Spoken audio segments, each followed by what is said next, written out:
And it's a ding-ding round 2. Queen Mother Champion Chase Day here on Racing Post Live. Welcome along to all our viewers out there. We know you absolutely loved yesterday's coverage. We're loving your feedback as well. Myself, Dave Orton, thrilled to be back with you for what is another stunning day. Real party atmosphere here at the Racing Post Towers. Do not worry about that. No dips in service whatsoever. If you're watching on YouTube, like and subscribe. Why not? And Facebook Live as well. Great to have you on. Anything Twitter-wise, hashtag RP Live it is, of course. Yes, nearly went wrong on that one. In conjunction with the Betfair Exchange, I'm delighted to say it is going to be, I don't know how we can better the atmosphere yesterday, but one man that's going to give it his best. Graeme Rodway joins us back on the bench. Delighted to have you here, G. Thanks, Dave. Yeah, I remember a year ago we were here doing, I think, the very first Racing Post Live. I mean, what a year it has been since, but it is great to be back at Cheltenham, isn't it? And Bruce Millington back for another day. Bruce, good to have you back as well. Looking forward to it. It was fun yesterday, wasn't it? It was fun. Yeah. It was. We had Matty Batchelor yesterday, who's fairly similar to you in a lot of ways, G-Rod.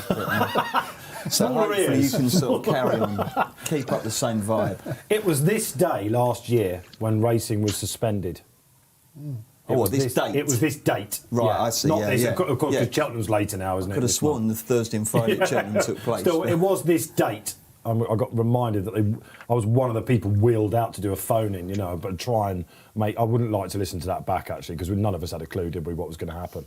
But it's fair to say we're back. It's no ordinary Cheltenham out there, but we are going to cheer home the winners. There's nothing quite like the pursuit of winners out there, is there, when you're in lockdown, especially during Cheltenham week. And happy St Patrick's Day to all our Irish viewers out there. We are certainly missing you over here on your annual pilgrimage. One man who falls into that category, he's back, Barry Orr.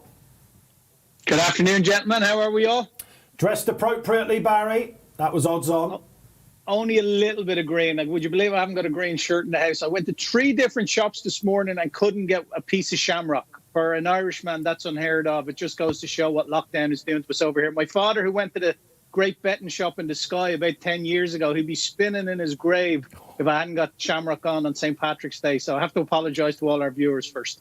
Well, if you go through the card, Barry, no one's going to give a monkeys about that, I don't think, are they? Can I just ask, Barry, what sort of shop do you go to get a shamrock? Is there a special just your normal spar shop? Or? No, just your normal spar shop. Usually they'd have a few sprigs of it lying around that you'd be able to buy for a couple of euros, but unfortunately not this time round, not this year. But strange one, but that's the world we live in at the moment. Very much so. OK, good stuff. So, Barry, just a word, if you're new to the show, we'll be playing in each race, giving you the trades. If you're new to the exchange, we showcase the functionality of it all. We give you all the different markets. Let's face it, Betfair is the real market. It's where everyone goes to check whether their horse is really fancied or whether something is going wrong on the drift. And, Barry, the charity of this month, Well Child, for the month of March, is going well.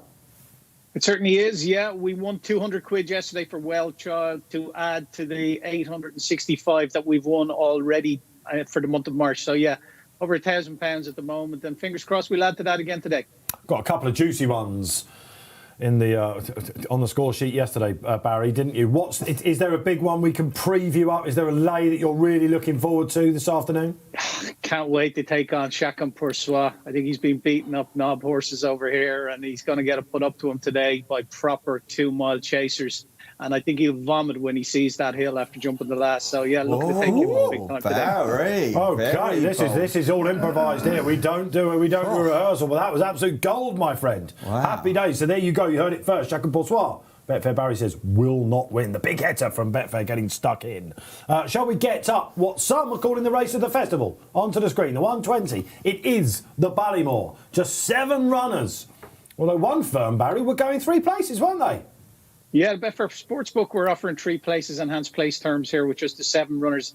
So obviously, the head of the market are virtually inseparable now. Bob Ollinger and Gallard Dumancel. It just goes to show Brave Man's Game, who looks the best of the English novices, is out to 4-1, having been backed at 5-2. But I think the Irish novice form stands up a lot better than maybe the UK novice form. So, yeah, the 2 at the head of the market, very, very strong indeed. Brave Man's Game, like I said, on a bit of a slide, should go off and try to make all the Paul Nicholls runner, and gets a very favourable mention from him, as you know, Dave.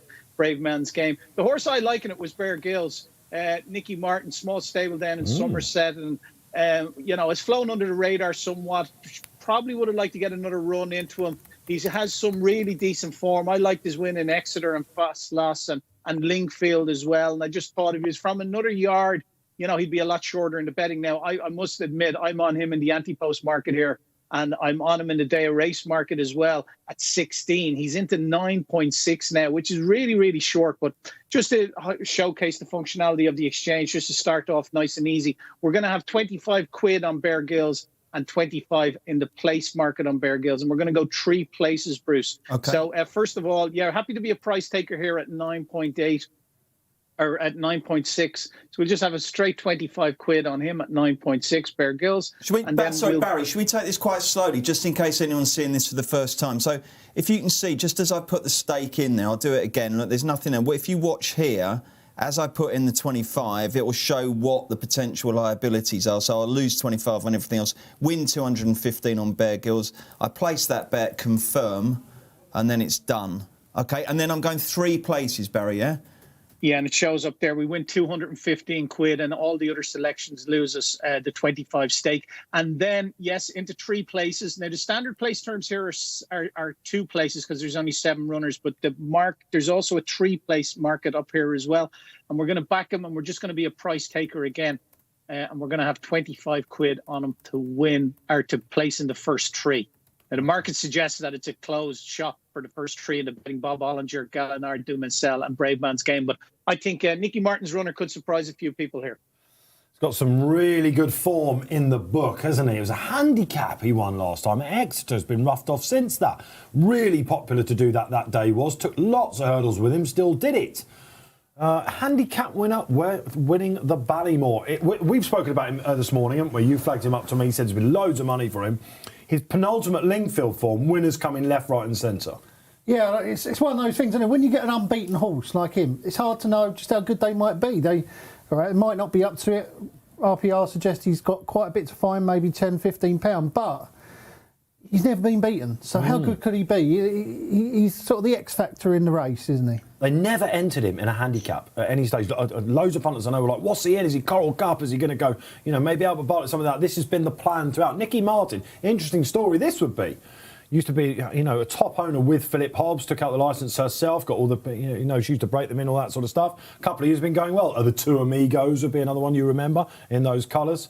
This would be a proper story, Bruce. Well, we always like it when a small stable comes through and gives the big yards a bloody nose. I think, it's either foolish or a statement of confidence here that they've taken on 3 fantastic novices, don't they? You can't win if you're not in it, I suppose, and, might finish a valiant 4th, might even nick 3rd, but they're 3 really good animals. Who's the pick? The Millington pick. I like Brave Man's Game. I'd like Brave Man's Game if they were 9-4 each of 3. I think the price disparity is weird, to be honest. Yeah, it is. Barry's made a point that may be extremely valid that Bob Ollinger and Galliard are both running in a better division in the Irish Novice, but I'm not absolutely certain about that. I thought Stargate was the second coming, and he's absolutely trounced him in the Challow. I think that Challow form's really good. I just like his progressive profile because he's got his early career form isn't that good. And you can look at that in one of 2 ways, can't you? You can say, well, perhaps he's overachieved the last couple, or, But I actually think it's more indicative that he's on a really, really good upward curve. I think this Brave Man's Game is really exciting. He's going to have to be extremely good to beat these because I'm full of respect for the other 2. But at the prices, I have to go Brave Man's Game. And as Barry said, that Betfair Sportsbook, a 5th of 3 each way in a 7-runner field, that's absolutely brilliant for me. So I've backed him at 4-1 each way. I barely lose if he finishes 2nd or 3rd, so I'm happy enough with my position. I'm fully prepared to believe he might get beat. I think Bob Ollinger is better than Gaillard de Maynil, but, I think at the prices, there's only one bet for me. You're echoing everything I wanted to say. So there we are. And the better ground will, while Bob has got a bit to prove on that front, as has the ex-French Galliard du Mesnil, he doesn't. That was the worry for them going into the Challow. Nichols immediately afterwards made comparisons to the great Denman, of course, who got beaten in this race. Interesting that Paul comes to this race, isn't it? 1 runner, since 2011, Rock on Ruby 2nd. It's not a race that he wastes time with, is it? And like some other horses that they've skipped the meeting with, Monmiral, who's the absolute worldie for them going forward, they've got business with this race. And what I like with Harry Cobden on, they're going to keep it simple. He's got one way of running. He'll skip off this ground. Yeah, and it's a different preparation for Paul Nicholls as well to some of his other performers. I mean, over the last few years, Nicholls' success at the festival has dropped off in comparison to obviously the previous sort of 2010, that century. He was dominant, wasn't he? But since the Irish have taken over, he hasn't been enjoyed quite the same amount of success. But I do get the feeling he feels like he's got one that really could win here, because the way that he's trained Brave Man's Game. I mean, a lot of his horses, he tries to pick up a lot of prizes along the way, just in case it doesn't come off at Cheltenham. With this horse, he ran him in the Cheltenham. We haven't seen him since. He's like, right, this is a proper horse. He's got a proper chance to win the Cheltenham. I'm going to train him like it. With Denman, he got what he calls a soft racing to him in Bangor before he came here. They have left him off. They didn't want to run him on that proper, horrible, drying sort of wintry ground. Interesting with Racing Post ratings, which a lot of you, uses as the Bible, quite rightly so, in my opinion. It was the best cello since Denman won, 157. We got them on the same mark for that. So that's £5 higher than Bob Ollinger, isn't it? And Galliard as well, similar sort of rating. Yeah, that's well clear. That Steve Mason, who to me is one of my favourite, one of the judges I respect most. He's napped him. He's really all over him, and sometimes, that there's an old phrase, isn't there? If you can't be a good judge, be a good judge of judges. You love that saying. And sometimes when Steve takes a view on one, if I'm not sure, I'm happy to row in with him, and I do so with comfort, because I just think he's a great judge. Some of the price is possibly due to the fact that these great British hopes in these sorts of races are getting used to just getting beaten up by the Irish horses. Maybe. The Irish horses just come up and they just beat us up, and then we go home with our tail between our legs. I think that might be one of the reasons. The funny thing is, though, G-Rod, I mean, I've never looked at racing in a patriotic way. I mean, I just don't get that at all. I just think that, the Irish form is the Irish form and the British novice form is the British. You've got to compare those, but I think Brave Man's Game is, I just think he's looked outstanding. When you can look at form and then you actually look at the horse on the racecourse and there's something there, isn't there? There's just there's something about it, and there's power in the visual of the performance, and that's what I get with this horse. Yes, absolutely. Yes, he's next year's horse, but look, you can see we're keen. And we're going to talk about the Irish record in this after we get some socials. The first social of the day on Wednesday. Chris comes on. Good to have you, Chris. Can you please mention, does he know? He's already won Cheltenham twice this campaign. 66-1 looks to be overpriced with 3 places on offer. Let's do that. I know some of the owners on this. They were thinking about the Albert Bartlett for this chap, and then he ran out. Was it in the Challow? It was, G, wasn't it? It was, yeah. Appears to have. He's after having to go down early to the start. He was taken out of the parade ring and the jockey mounted and the chute, and he's gone down early to the start. He was quite fractious in the parade ring. Oh, amazing how some horses just turn that way at the start of the season. He did look like the big British hope for the Albert Bartlett. He's since running a handicap on bad ground. Weird move, that. Yeah, he's obviously got a bit of a quirk about him then, hasn't he? If they're taking him down early, he obviously ran out before. Yeah, I don't know. I think he's got a lot to find. Can we talk about Willie Mullins' record in this? We talk about the Irish having farmed this race. The last British winner of this race, can we remember? British trainer? Twister? Willoughby Court, Ben Paulin, who has optimised prime in here. Sort of showed some limitations last time. He was a slight worry for me. I mean, we saw him, didn't we, Barry, on an RP Live a couple of Saturdays ago when he was beaten by Manella Drama. He could be a pace spoiler for Brave Man Game, Barry, potentially, that one. Yeah, he likes to race prominently and close up, but I'm not sure whether he'd have what it takes to lead Brave Man's Game.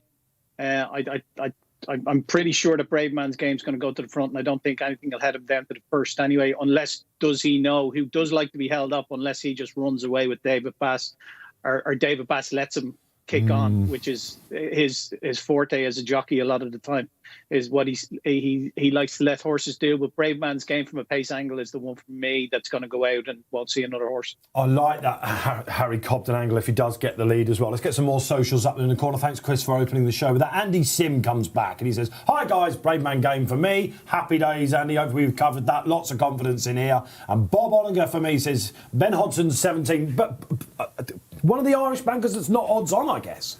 Yeah, he was so good, wasn't he? He did look good when he won last time. Was it Nace? Was it where he... Navan, wasn't it? Navan, one of those. Oh, Nace, okay, all right. Yeah, I mean, he quickened up, didn't he? It really, was nice. Really smartly. Hands up.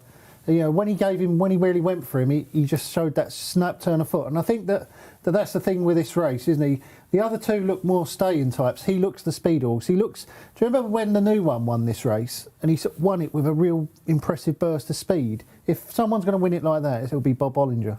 I fancy Bob Ollinger more than I fancy Gaillard, I must do. say. And there's a match bet on Betfair, actually, and I've just backed... Is that an A versus B market? Yes, I've just backed Bob Ollinger to beat him at 1.85, which I think is decent. I mean, I'm really respectful of this horse. I think he's excellent. And, it's the Mullins record which makes... I mean, he did look very good at the Dublin, the opening race of the Dublin Festival in February. It's over 2 miles 6, coming back, form... Mixed messages, I think. But Willie Mullins had 24 runners in this race since 2011. 2 winners. Just 2 winners. And, I mean, he probably throws a lot of darts at it usually, doesn't he? The fact, I suppose, this is just the sole representative shows you that there's a bit of confidence. He does wear a hood, though, and could he be a little bit buzzy as well? Look at that. Shall we see that? Will it be St Mullins Day today? I love it. It's good front, isn't it? Yeah, absolutely. St Mullins Day. Well, listen, it's a race he's put some worldies in, and you can't discount it because it's Willie, Paul and that firm, isn't it? So, but I could pick some holes in Bob Ollinger's form, you know. I could do. Ashdale Bob was also supposed to put him up to him last time. I know that Blue Lord would have been second in the Supreme, so that has given it some. There wasn't a second substance. in that Supreme. It was Fresh Air, wasn't it? It was Fresh Air. It was distance, wasn't it? That was some highlight of the first day. We don't want to go back too much. Oh, Shishkin. I thought he was exceptional. He does look sign special, doesn't he? Do you think he's going to be better than Altior? Definitely better than Altior. Can he be better than Sprinter Sacra? That's why he gets me so excited. We've got a couple of benchmarks, recent benchmarks to compare him to, and I love Sprinter Sacra so much. I thought he was such a champion, and we've got another one that might be as good. Very casual dismissal of Altior there. I mean, definitely, you can't just assume he's going to be better than Altior. You know what he's Altior's like. an all-time great. Yeah, I suppose Altior was a great winner, wasn't he? He won so many races, but Isn't that the mark of a good racehorse? Honeysuckle would agree. Tap dancing. I mean, it's incredible, Altior. well, 18 consecutive races, was it? It's all been a bit nice so far here on the don't show. worry, don't We're starting to spice it up a little bit now. Altior, were you a big fan, or was G right? Was he just winning races when there weren't greats around? He never quite hit the figures, I suppose, don't we? We don't want to get you started about some of these, weights and measures and all that sort of stuff. We know what you like. But can he be a Sprinter Sacra? Well, the handicapper on early figures suggests he's better than Sprinter Sacra. Sprinter, of course, blossomed, didn't he? So that's what the trick now for Shishkin will be. Sprinter just went like that. He just took off, didn't he? Yeah, that one of the comebacks of the festival ever, wasn't it, when he won that championship? Yeah, it's funny. I was doing a bit of research about that, and when he won that second champion chase, right, he was £14, fully a stone below his best on Racing Post rating, but he was still good enough to win. That shows you how good he was. OK, I think we've got another... you can see the spotlight verdict there, look. I'm not sure who's done the spotlight verdict today. We should check that. But the pick is Bob Ollinger, says your spotlight verdicts out there. And the spotlights have been having a really good year, actually. Keep seeing them racking up winners. Have we got another social? Have we got another social there? No. OK. All right. We've got a minute to go. 2 minutes to go. Interesting, Dave. The only winning odds-on chance at the meeting last year was in this race, Envoy Allen. There was 5 others odds-on chances, and they've all got chinned. Now, we've already had 2 winning odds-on chances yesterday, in obviously Appreciated and Shishkin. So, Envoy Allen, the only winning odds-on chance, and he was the Irish nap last year. Monkfish to come, of course, in the Brown Advisory, what you and I knew as the RSA. That's the next race coming up here on RP Live. But Bob Ollinger looks like he's holding on to favourite. Just Barry, isn't he? From Galliard de Menil. No, he's actually quite strong in anything, Dave. He's 2.70 now, so he's going under 7-4. Galliard is 3.65, 3 Brave Man's Game, 10 Bear Gills. After being into 8.6 at one stage, he's just taking a little bit of a slide back out again, but very strong at the head of the market, Bob Ollinger. We know who he was. We haven't mentioned... Oh, we know who he was, yeah. He was a lawman in the Wild West, wasn't he? Yes, so it's not Bob Ollinger, it's Bob Ollinger. Billy the Kid killed him. Bob Ollinger was guarding Billy the Kid, and he went over to the saloon bar for a beer, and Billy the Kid escaped, got Bob Ollinger's gun, and killed him. Schoolboy error, it turned out to be. Very basic. But one we've all been tempted to do. Great stuff. We haven't mentioned Kescon Risk. I was going to say that. It's a big price, but it has got some form. Was it Appreciated last time? Yeah, should improve for a step up in trip, shouldn't he, as well, this horse? He looked for all the world like he would appreciate a longer distance last time. Just like the way they're going round at the start, looks like maybe Bravesman's Game is going to set off in front, would you say? Are we going to have the Raw today? I've just seen Kurt a thumb injury on the corner of the desk. I'm going to go to HR about this. That is a health and safety nightmare, that. You got frog marched into HR last year, so this is a change, isn't it? They'll be like, look, we let you off last year. Anyway, I was going to say the white flag's raised. The yellow and orange flag is raised. This could be a real belter. Really looking forward to this. Under leaden skies. It was beautiful yesterday at Cheltenham. Not quite so much today, but I should imagine it's been fairly breezy and the ground may well have dried out. We will find out, but we will also find out which of these three fantastic novices is going to come out on top. Looking forward to it. No end. The flags are down. The tapes are off. And we are off and running as they head down at a fairly sedate pace towards the first optimised prime. The outsider leads up from Bravesman's Game. So Harry's not in a rush to get to the front here, is he? He's decided to take it fairly steadily. Bear Grylls is marking him in third, and then we've got Bob Ollinger on the inside, Gaillard de Maynil, and then out the back, Does He Know, and also Kescon Risk. Any early market moves, Barry? No, Bruce. 266 Bob Ollinger, 11-4 Gaillard, 5 Bravesman's Game, and 9.2 Bear Grylls. You can see why he wears a hood, the Menil, can't you? The Joe Donnelly runner, the Mullins representative of Grey. He's absolutely there for a reason. I'm not a fan of hoods. I just don't like him at all. Yeah, no, I kind of agree with you. I prefer it when I see a horse with a hood coming off than with a hood going on. You know what I mean? It tends to sort of... First time he's under control, though, isn't he? He's okay. He'd be a little bit keener than I wanted him to. He's moving on anyway now, isn't he, on Bravesman's Game? That's more like it. He doesn't want this to become too much of a sprint. No. He's got the speed horses in behind. He stays. Because that would suit Bob, wouldn't it? Yeah, don't want to set this up for Bob Ollinger. I think that he started off steady, but what is he, a couple of lengths clear now, Bravesman's Game? Yes. Bob Ollinger has settled into a beautiful rhythm in behind, though. Nice and steady under Rachel Blackmore. Up on the outside, Optimised Prime is still there, and also Bear Grylls on the outside. So they've got one hurdle and then another circuit to go. Yep. They're all nicely clustered, but Bob Ollinger's the one the market seems to like, Barry. Yeah, 252, Bruce, 6-4. Strong at that, still 11-4. Gaillard, Bravesman's Game, still 5. Bear Grylls just made a little mistake at the previous. He's out to 13. Jumping is the issue so far with Bear Grylls. They're going to have to do it the hard way. I think she's struggling to hold him a little bit, Bob Ollinger. I wondered that, yeah. She's desperate not to get to the front, isn't she? Actually, right now, yeah, he's absolutely tanking. He's beautiful very fresh, jump by Bravesman's. So the front three in the betting are now the front three in the race as they head out onto their final circuit. Bravesman's Game by a length and a half from Bob Ollinger, by a length and a half from Gaillard de Maynil, by a length and a half from... one of the other ones. They're all in touch. I was going quite well there for a minute, wasn't I? Starting to descend. What do you make of Gaillard? Is he a bit fresh here? He just is. He just is a little bit. But this is typical Paul Town, and it's what Ruby used to do, wasn't it? Get on the inside and then pull off with 2 to run. So it's an appreciated ride thus far. I don't know about you, but I'm quite happy with Bravesman's Game here. The way this race is playing definitely the best jumper so far. Yeah, he's gone through the early part of the race nicely. He's nice and settled in front. The 2 in behind have been a little bit free and fresh. When does Harry press the button? Because it will turn into a bit of a dash otherwise. I think at some point, Rachel Blackmore's got a decision to make. She might be a bit closer than she wants to be to Bravesman's Game, but he's so full of himself. Does she actually say, look, I need to kick on here? I think they've warmed up a bit, because Does He Know is now was just starting to find it a bit hot, wasn't he? That's usually a good indication when the back marker starts to struggle a bit. I like this Bravesman's Game. Look at him going on. He's got his head down. He's got his game face on. He's meeting them perfectly, isn't he? He really has. Going well on the outside is Bear Grylls, really going well. So those are the front 4, and then in behind Kescon Risk, and then behind those you've got Optimised Prime and Does He Know. This race is beautifully set up now. Yeah, Bear Grylls is coming right into it on the outside. Where are we approaching? 3 out, He's trying to stretch him now, isn't he, Harry, on the leader, Bravesman's Game, I think. In the Cheltenham, he just kicked on, didn't he? He kept fighting. He looked a little bit vulnerable. He's gone very early. He's jumping so I think he's gone too early, Barry.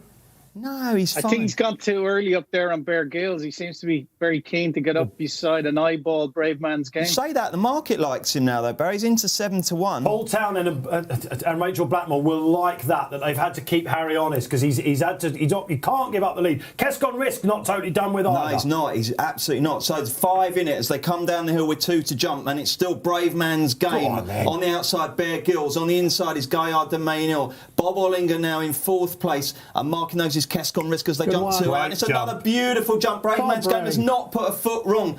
Now Bob Ollinger is ranging up on the outside. Gaillard's there as well. This is coming to a boil. This really will be a fantastic finish. Bear Gills is not done with either. He cannot shake them off as they come to the second last. Brave Man's Game jumps alongside now Bob Ollinger, who ranges round on the outside.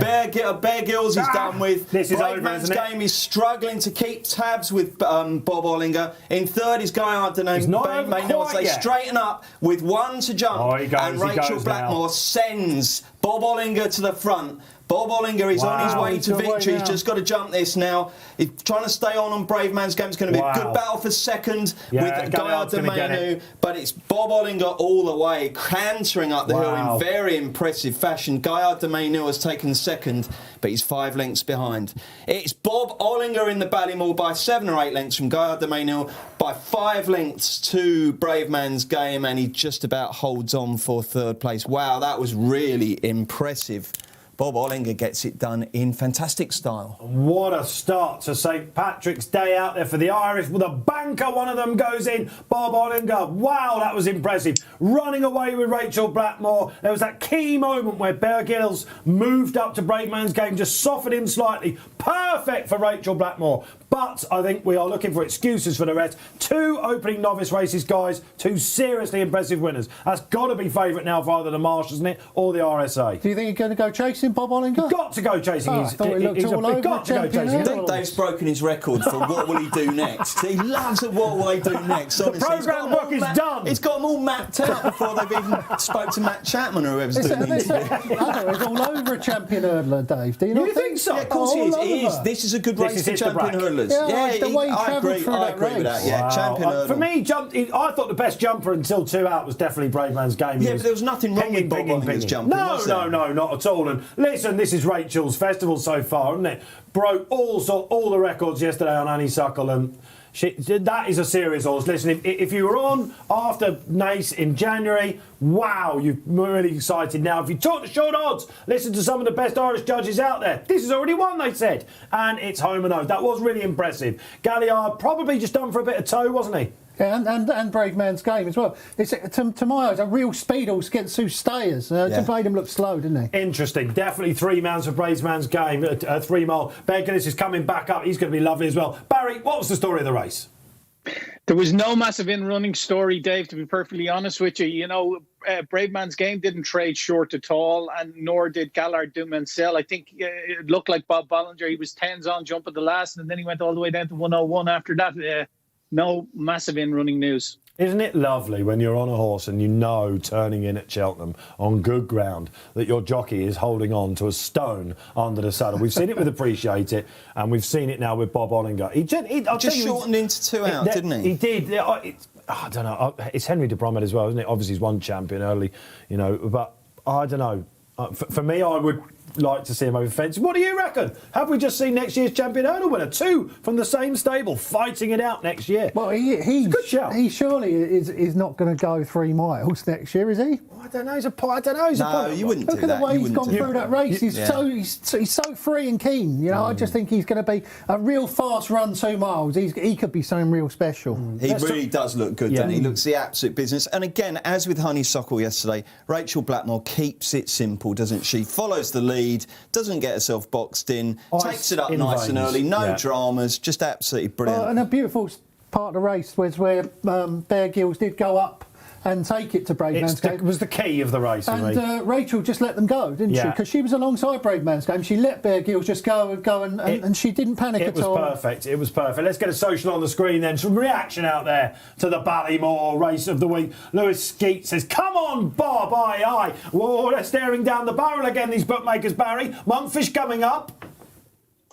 Yeah, for sure. That's got favourite backers off to a flyer again, just like yesterday. And like you say, you have Monkfish coming up, and then later on, obviously Chacun Persois. So we've seen plenty of money for them, but even more so, Chacun Persois, Monkfish, and Easyland. That sort of treble that's working out about 7-2. Because the first race, it was hard to be really dogmatic or confident about the chances of the favourite with the other two in there, with obviously Brave Man's Game and Gaillard du Mont in there as well.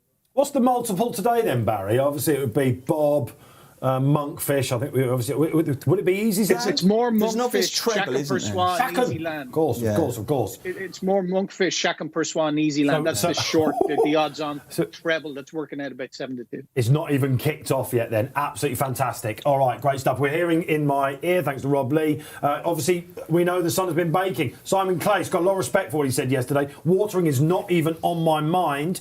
Why? You know, it's going to be a dry week. It's 4 seconds slow, that race, and it was something of a tactical affair, wasn't it? So again, just on the slow side of good, I think we can say that. Not been raced on since December. It does look in great order, the ground, doesn't it? It really does. Looks beautiful. Barry, will you get some anti-post quotes for us? Because I'm really interested to know what the bookies think of Bob Ollinger for next season, because he's obviously got a massive range of options. But I like G-Rod's shout after the line, getting back down for the champion hurdle next year. It's for that very reason, Bruce, that they're not throwing out any quotes at the moment. The traders, they're happy just to see what the trainer, what indication of what route they're going to go, whether they're going to stay hurling. If they stay hurling, well, then you get a quote for the champion hurl. If they say they're going chasing, well, then you get a quote for probably the Marsh and the Arkle. Well, should we do their job for them then? Because we're all obviously the real experts, aren't we? If Henry de Bromhead comes out and says, do you know what, that had champion hurdle written all over it, what price do you reckon? Same stable as Honeysuckle? Exactly. Yeah, but they might do something else with Honeysuckle, I think you're looking about 6-1. Sixes. For the champion hurdle. 6-1, Yeah. Bob Ollinger? Yeah. What do you reckon? I'd be going to G-Rod bet for that, I think. Would you? Yeah. I'd say he's not far off there. The trouble is, of course, 6-1. If they committed and they said, look, I can tell you here and now that as long as the horse is OK, next year he runs in the champion hurdle, 6-1's massive. But It's appreciated, definitely go chasing. Well, that's the other one we're not sure about, is it? That has got a bit of foreheen about it. Perhaps I would err on the side of maybe with him. But what price was Honeysuckle after the champion again, Barry, on the sportsbook for next year? Remind us. Off the top of my head, I think they put her in at around a 6-4 chance for just let me double check that. Because that would make a difference on what you're pricing Bob up with. Let us know out there as well. Keep the social interaction coming. How would you price it up? Are we mad? Or are we looking at the Marsh winner? Let us know. What price you got about Monkfish, Easyland? Let us know. Keep them all coming in. You can get us, of course, on YouTube, Facebook Live, or hashtag RP Live. Got it right that time. I'll tell you what, though, Dave, I've only just got over 6 months of will they go for this race or that race. I can't start all that again now. Yeah, I know. It's the beauty of it. It I'll is the start beauty worrying of about it. it after the Legend. And of course they've got to get there as well. But it is quite a good game to play straight afterwards when you've got a horse to, like Bruce absolutely put it, a range of options. Okay, I think on the sportsbook, I've seen one for the Marsh coming in, Barry, on the sportsbook. Definitely, I've had a quote for that come in, but I was 5 from 20 for the Marsh. Are. Yeah, that's the only quote we have at the moment. So they must have indicated that they're going chasing with the horse. Who put 20s up somewhere for the Marsh already? That's Well, that mad, must have been before the race. That's what I mean, but who prices that? I don't know, but look, if you've got a horse that good, why on earth are you thinking about the Marsh next year? Don't be ridiculous. What's the point of the Marsh next year? Because that means it's 2 years until the horse can actually run in a proper championship race. That's the other great thing about Cheltenham. Thinking, as soon as the race is finished, we become part of tribes, don't we? And Bruce Millington and Graeme Rodway have become part of the champion hurdler that will be Bob Ollinger. Yeah, I hate all this. Maybe the Marsh or the other easy option. Come on, we want to see the races. We're just seeing Appreciate it bolt up by 25 lengths. If this horse is going chasing, run in the Arkle. Yeah, that's exactly right. Yeah, Paul that's Keeley exactly right. told me yesterday, he said, the Marsh has looked really quite soft. He goes, it's now the novice chase of the week, he said. Well, if you look last year, it was brilliant, wasn't it? Sam Crow and Mellon and Fisher running on into fourth. Yeah, Mr. Fisher. I almost said that Fisher's cross there going back to yesterday. Matty Batch. If that will go over your head. But Matty Batch was talking about a race in which the new one and Mr. Fisher were running against each other. But exactly.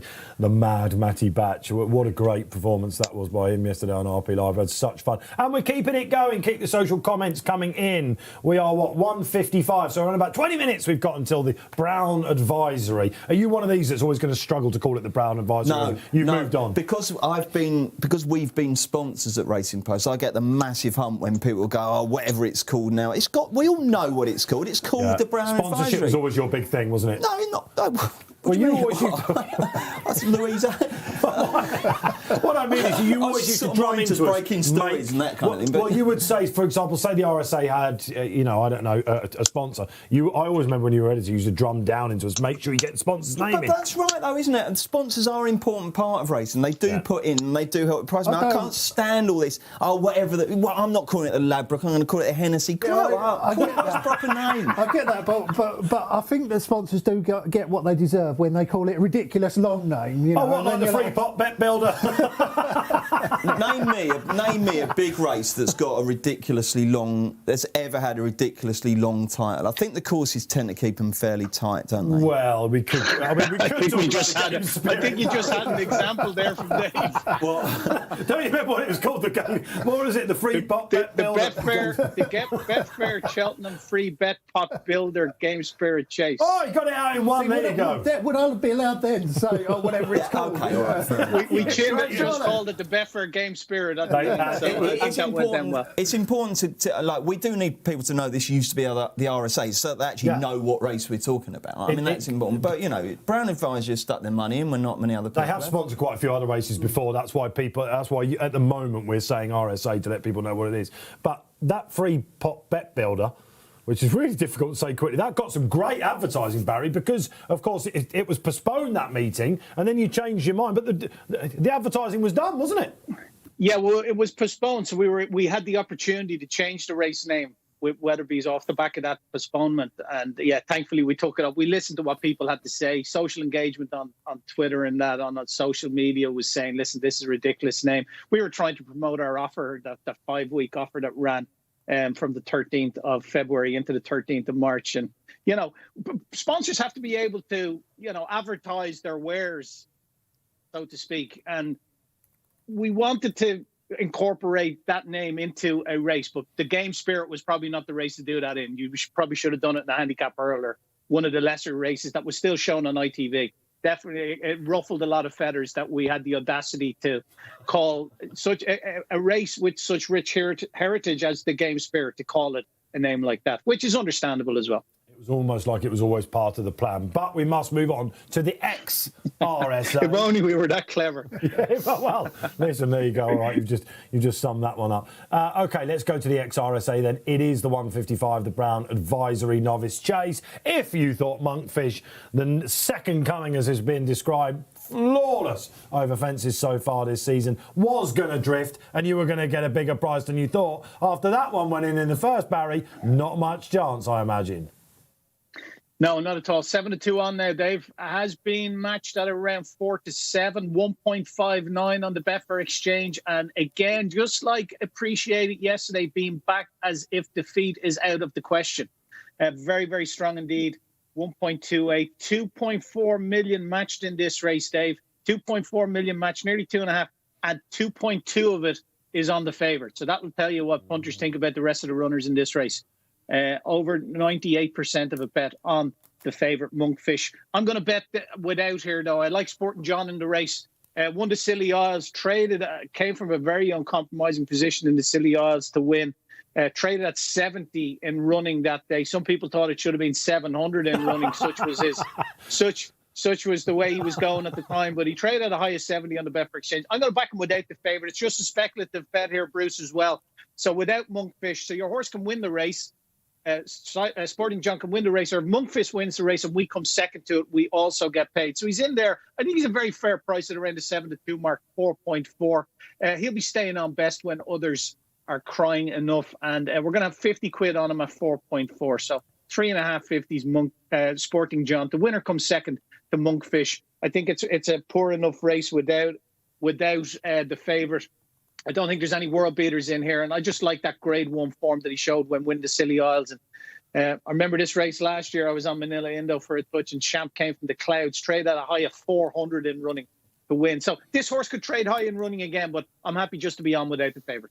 If you watch back that last year's actual RSA, we thought that Manella Indo was home and hosed. It was one of the most dramatic races we called home of the week. Barry's having a little small dig at me again there. I think he did it yesterday as well, because when Sporting John won at Sandown, Matty Batch was in, Posty was in, and Barry was there. And after he jumped the first two so badly, I went, you can put another 0 on that, Barry. And of course he came and absolutely did it. Which you would have absolutely loved, G. How do you see this play? Is there an angle in here? No, not really. I think the favourite will win. I think we're dealing with an outstanding stay-in chaser against a bunch of probably handicappers of the future. Let's say if Monkfish was running in the Gold Cup, do you back him? He wouldn't look out of place, would he? You fancy him? I think he'd have a massive chance if he ran his shoes. Massive chance.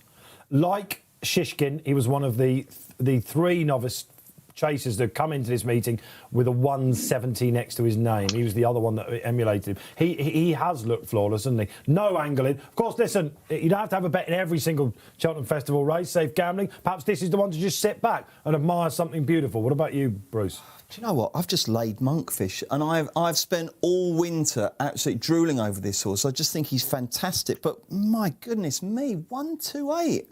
I can't have that. I mean, you know, he's still got to jump all the fences. That's not a given, even though he's a fantastic, safe jumper. This is a hard test. And you know, the other thing, sorry, G-Rod, but there is the potential here for a very raw, clumsy racehorse in the big breakaway to suddenly get it all together. And if he did, he might just be... Look, I'm looking at the price and I'm looking at what's in front of him. I'm happy to lay at 129. It's a bit of a curveball, though. I didn't expect to at all, but as soon as we went to this race from the last one, I looked at the prices. I thought I'd clicked on the place market. It's just too short. I think you've caught all the guys in the gallery out there probably a little bit. Yeah, because they were doing the socials. They've got a caption saying... We don't need to bother with this. Monkfish nap as well, Bruce's nap. But you know, I mean, I can't, you've got to go on what the price is now. I mean, I'm not going to get any kudos for tipping Monkfish to win, so it doesn't really matter. I've had a small lay on Monkfish because I just think that it's just too short. On RPRs, last time out, if he reproduces that run, he will win. But take that run away, he's not that far ahead. No, the time before he's won by 3, hasn't he? From that horse he always beats. Is it? It's such a shame he's not here. Latest exhibition. Yeah, latest exhibition. Yeah, but. Look, he's probably miles clear here, probably win half the track, but I don't mind because all I've had basically, I've had a bet at 7-2 roughly, haven't I? That's not Fiddler on the Roof would be my play if I had to play against the Fav. It's completely outside of the field. So it's March 2021. we know that Fiddler on the Roof isn't good enough. Oh, Tevye he is. he bled. He bled, didn't he, last time? Right? He bled, and he was only beaten. Well, bled from the nose. I don't want to go into it too much, but it's very different to bursting a blood vessel. What does that mean? He cut his nose. It's a grey area. Some people can think, he's got bleeding problems. A lot of horses bleed from the nose after races. What? So you can bleed from the nose and still run your best race? I'm not suggesting he ran his best race. He did get outstayed by Next Destination, didn't he? Well, maybe he just bled from the nose. Well, so you're suggesting if that wasn't the real Fiddler on the Roof? What's the excuses for the other defeats? Well, I think they were against good horses. Allot is a very good horse on his day. Quite a good horse. Caribbean Boy was the other one. You love this Caribbean Boy, don't you? What is it about this Caribbean Boy? I must admit, G, I'm having an argument with myself because I've just looked and Fiddler on the Roof is 48. Yeah. And that he's one that's on your side. You need to say. Yeah. He's got the tongue strap on for the first time. Well, it worked for Aplutard in the Savile Chase, the first time tongue tie. Colin Tizard's been having a terrible time of things, and then suddenly he's a bit better now, and he's announced that Joe Tizard's going to take over. Now, I always think that when you get like the change of stables, well, it's not change of stables, it's a change of train or whatever, passing on to the son, right? What do I want to do for my son? I want to give him a good start. I don't want to give him a bunch of in the most impossible race of the week. This is a ridiculous theory already. I knew it wouldn't take long for this one to fall over. Let's get some nice winners for him on the way.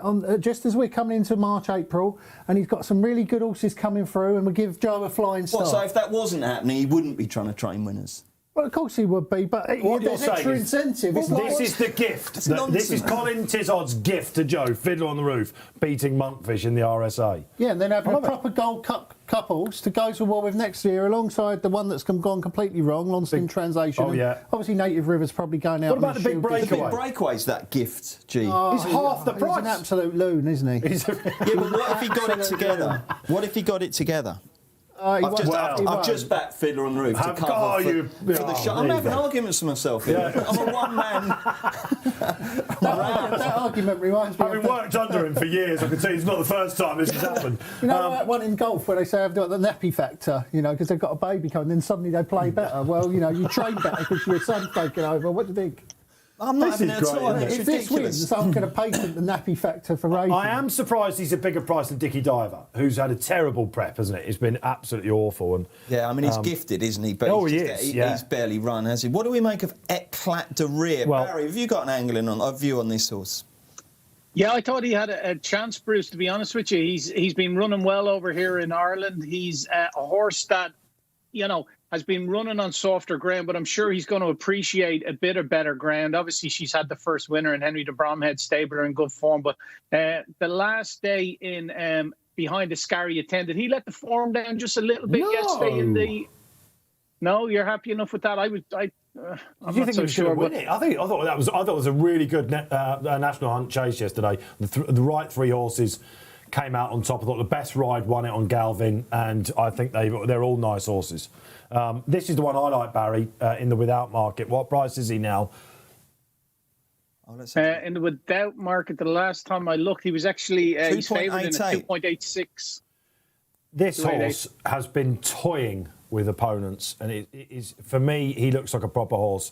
I was really disappointed having not got involved each way on him, mainly because I wanted to see what Monkfish and latest exhibition I thought they'd fight out. But when there were 7 runners, because this would be ideally each way bet for me. I am slightly worried about the ground kills. Was like, well, we looked at the ground, and I looked at his relatives. I looked at his sire line. There's a lot of mud. Let's put it that way. In El Cat Deriz. But they do tend to go on it once, they say, don't they? They say it, sages tend to say it. And if he goes on it, I think he's the one that Monkfish has definitely got to worry about. He's a lovely animal. How quick is it? Well, on the chase course? It's not really quick, is it? It's 6.5, so it's 5.9 yesterday to give you an indicator. It's not really soft, but it's not really quick. It's good to soft, isn't it? It's just good to soft. There shouldn't really be an excuse for a horse, should there? Well, I mean, if you love heavy ground, you're not getting it, are you? But, yeah, I think this is what they love to call just about perfect ground. If you can't go on this, you don't go on anything, do you? I suppose not. And I looked at Eclat de Rire. I think it's got a point-to-point win on yielding to soft, which is basically, I think, good to soft in places. So... you don't know he doesn't like the ground. That's the key, isn't it? It's just all the siblings are heavy ground winners, and the sire Sadex, Blue Sari, who runs in the Cold Cup in the next race, horses like that. There's no worldies, but I love this horse. He's an old-fashioned chaser, and he really impressed me on his 2 starts. Well. What's an old-fashioned chaser? Well, you know what I mean. No, I don't. I keep hearing this old-fashioned chaser. Right, it's a big, great, massive Shire horse against the small hurdlers. You know what I mean? He's a massive unit. This horse. Is he a fine stamp? He's a wonderful stamp as a horse. What's the other one you can't stand? Not the biggest is. Not the biggest. That just does my head in. That's ridiculous. But we all know what they mean. It's like this form thing, small. Isn't it? They obviously are being polite here, but you do see not the biggest said a lot, don't you? Don't you lads have to do this now when you're doing your race comments? Yeah, when you have to go and close-ups. Yeah, like lengthy or they used to do paddock comments. Luckily, we still have some outside guys doing it. Steve Mellis still does a few for us, believe it or not. The paddock comments. Are you good on the paddock? Can you tell what a good horse from a bad one? You don't think you can tell anything apart? I know I can't. I'm not saying no one can. I'd like to think I wouldn't be an expert by any means, but lengthy and rangy, sparely made. Yeah. Barry, are you a paddock judge? No. They all look the same, don't they? There's grey ones and brown ones, and that's it. I wouldn't have that keen an eye at all for them, and I've been looking at them all my life. Yeah, no, I'm a better judge of prices than size. Talking of the grey ones, we've got Mr. Grey himself here. Not only are you turning into Desi, but it was your statement, wasn't it, pre-Politologue in the Tingle Creek, that greys jump better. Yeah, and that has been proven to be complete nonsense. It was the bottom of the list. Yes. Someone out there compiled all the stats. Chestnut was the top. Greys were right at the bottom, which was wonderful. But you got it right with Politologue, who comes out in the next half. But the thing is if Chestnuts jump so well, then you should be fine, because Monkfish is a Chestnut stowaway. So is the big breakaway a Chestnut as well? I'm going to say I think he is. Well. Isn't he? Yeah, he is. Chestnuts are the one that gleam in the sun. They're sort of amber-coloured ones, really, aren't they? More or sort of orangey. Yeah, just really easy on the eye, Chestnuts, aren't they? To our eyes, we can see that they're preparing to go out for the Brown Advisory. Tactics here. Likely leader, El Cap de Rear, Barry, I suppose? Yeah, potentially. Monkfish, he wouldn't mind being up with it either. He's made all before, so yeah, there's a couple of pace angles in it, but yeah, Monkfish wouldn't take a fizz out of him if he has to go on with him. He races prominently. Ektak will be up there. Fiddler on the Roof can race prominently as well. One horse that won't be leading, I'll tell you that, is Sporting John. He could be a 70-1 chance in running today. Philip Hobbs could do with a pick-me-up, couldn't he? At Cheltenham in particular. Monkfish was up there early last time, wasn't he? I mean, I know it was largely because one of them fell around him, but I mean, I think Paul Townsend's not going to. The one thing he's not going to want to do is get beat by being brought down behind a fall or inconvenienced. What are they going to do with the big breakaway? Yeah, again, he has, when he won here at the November meeting, he sort of led on sufferance of it. They're not going to do anything with him. He's going to do it's what he does with them. He's going to pick up a few fences, put them on and still flash home for second. Yeah. It was remarkable how he still had a chance against Chamblou, albeit perhaps not the stoutest stayers over 3 miles. On Boxing Day, G, wasn't it? Well, yeah, I do remember when he went out and decided he was almost going to go out to the right and stop at Cheltenham, and then when he won there, I think it was, and then suddenly come back on track and thrashed them. Oh, it just reminds me a little bit of Goshen. You know, what's he going to do? We don't talk about Goshen. What's he going to do? We mustn't talk about Goshen. No. That's like Macbeth. In the acting world, you don't refer to Macbeth. We've already had the studio come down. We don't need that again. Yeah. We mustn't. So yes, Goshen. We must have mentioned that. We've had some good socials you to see come up at El Cap de Rear. Of course, Harpo Max comes on. First two in the betting will be the first two home. I'm hoping that is the case, actually. El Cap de Rear for me. Yeah, I'm just going to have faith he'll go on the ground. It's really disappointing there's only 6 runners, isn't it? It really, really is. I know that we don't have what we're calling social runners this year. It must be what it is, isn't it? I think it's a combination of that and the fact that it's very expensive to bring horses over from Ireland if you're not part of the mega yards. And then the other thing is probably Monkfish has kind of semi-scared most of these off. And, of course, they've got loads of other options, haven't they? Yeah, but I'm just looking at how many were in the race. Last year was about 10 in the race last year. I mean, yeah, 6 is... Again... You've got 4 novice chases now, haven't you? It's probably too many, isn't it? Monkfish would have scared a few off, do you think? Yeah, massively, yeah. No question. So it's a disappointing field.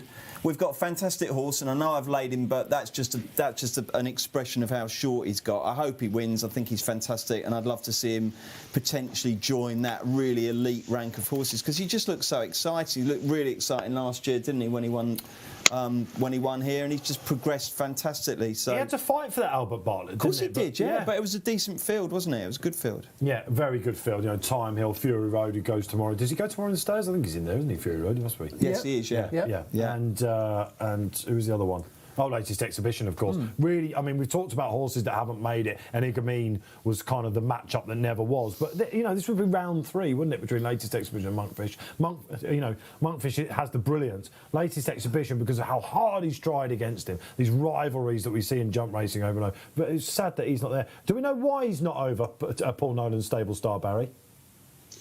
I'm not sure at all. I couldn't tell you, Dave, to be perfectly honest with you.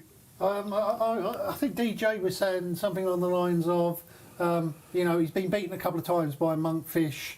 It's a lot easier to stay at home and just go to Fairy House. Then he would prefer to do that. That could be one of these that doesn't want to come over with the experience and the money, I'd assume. So I don't know. I mean, I suppose there's loads of other big spring prizes. You've got Liverpool, you've got Fairy House, you've got Punchestown, haven't you? So perhaps they think if we keep this one fit. I mean, it was a really good interview with Nichols at the weekend, wasn't there? And he talks about how it's all about prize money. It's not about winning at Cheltenham. It's about winning prize money. And if you improve your chances of winning a big prize at Aintree by skipping Cheltenham, then he skips Cheltenham these days. And we saw a great example, didn't we, of Altior the other day. Remember, back in December, Altior didn't run into Tingle Creek. Nicky Henderson said afterwards, it's all about Cheltenham. Where was Altior? Yeah, well, I mean, that was a bit unlucky. That was just unlucky, wasn't it? He got what he deserved. What do you mean? Well, he got what he deserved, didn't he? I mean, he should have run in the Tingle Creek. The horse was fit and well. Should have run. He said, we'll wait for Cheltenham. Stupid decision. And then the horse gets injured. And now, how many times has the horse run? Once. All season. The horse is 11 You're years 100% right. There he is. Who sponsors the Tingle Creek again, Barry? The free pot bet builder. He said that, Bruce. He said, oh, we're not doing the horse, the ground's not right for the horse. It's all about one race. It's only about Cheltenham. And the folly of that has been proven by what happened to Altior this year. I agree with that, but I don't agree with stuff like he got what he deserved. I don't agree with that. I mean, that's excessive. But I do agree with you. What Graeme is saying is correct. I agree with you, and I don't like the trend towards. I mean, I hate the way album photos campaigned. You don't want to see these things. I mean, we were chatting the other day, and I was saying I fancied a Dashel Drasher for the Ryanair, and someone said he's had a hard season. He's had 4 races. That shouldn't be a hard season. Can I give you a couple of quotes from the Ballymore before we kick off in the Brown Advisory? Willie Mullins on Galliard du Mesnil, getting it here first on RP Live. He ran well, beaten by a much better horse on the day. Maybe he needs a bit further in trip. He's going over fences next year. Paul Nicholls, nothing to say. James Stevens says, seemed pretty annoyed by the whole experience. It's a shame. So, I still think Brave Man's Gun will be a good 3-mile chase. Yeah, I just think he got beat by 2 really good horses there. Yeah, and he had to do the donkey work, let's face it, didn't he, against what could be, according to the 2 gents sitting next to me, a Champion Elder winner. Off we go then, Bruce Millington for the Brown Advisory. And the pink silks with green dots of Monkfish go straight to the front as they jump the first with 2 circuits ahead of them. They're going very, very sedately indeed. Out the back in the second, JP McManus colours is Dicky Diver, but Monkfish eases to the front and sets out on the first of his 2 laps of the course. And I would imagine there's very little ripples in the early Betfair market, Barry. We went off 1 to 4, Bruce, would you believe? 1.25, and he's into 1.22 off the back of getting an uncontested lead over the first couple of fences that time. It's 14 each of 2 bar, Elka de Ray and Big Breakaway. Well, he might not be uncontested now because the Big Breakaway is eyeballing in front. And very different head carriages there, Dave. And very different to what Harry Cobden did on Eldorado Allen with Shishkin yesterday, where pretty much he ducked out of that pace burner, said, I'll ride for second and happy days, we've got the prize money. This time, come on, let's see exactly what you've got. What do you make of it, G-Rod? Are you excited? Not a lot's happening, is it, to be honest? They're getting a bit of an easy time, aren't they, these 2 front runners? That was an old-fashioned jump there by El Cat de Ria, wasn't it? That was a beautiful, old-fashioned stamp of a jump. It was. Let me take you through the order as they carry on down the far side. Monkfish has reasserted. He's a length clear of the Big Breakaway, who's a length clear of Eclat de Ria, who's 2 lengths clear of Sporting John, who's half length clear of Fiddler on the Roof, who's 2 lengths clear of Dicky Diver. There are 6 lengths from front to back. They're all jumping very nicely.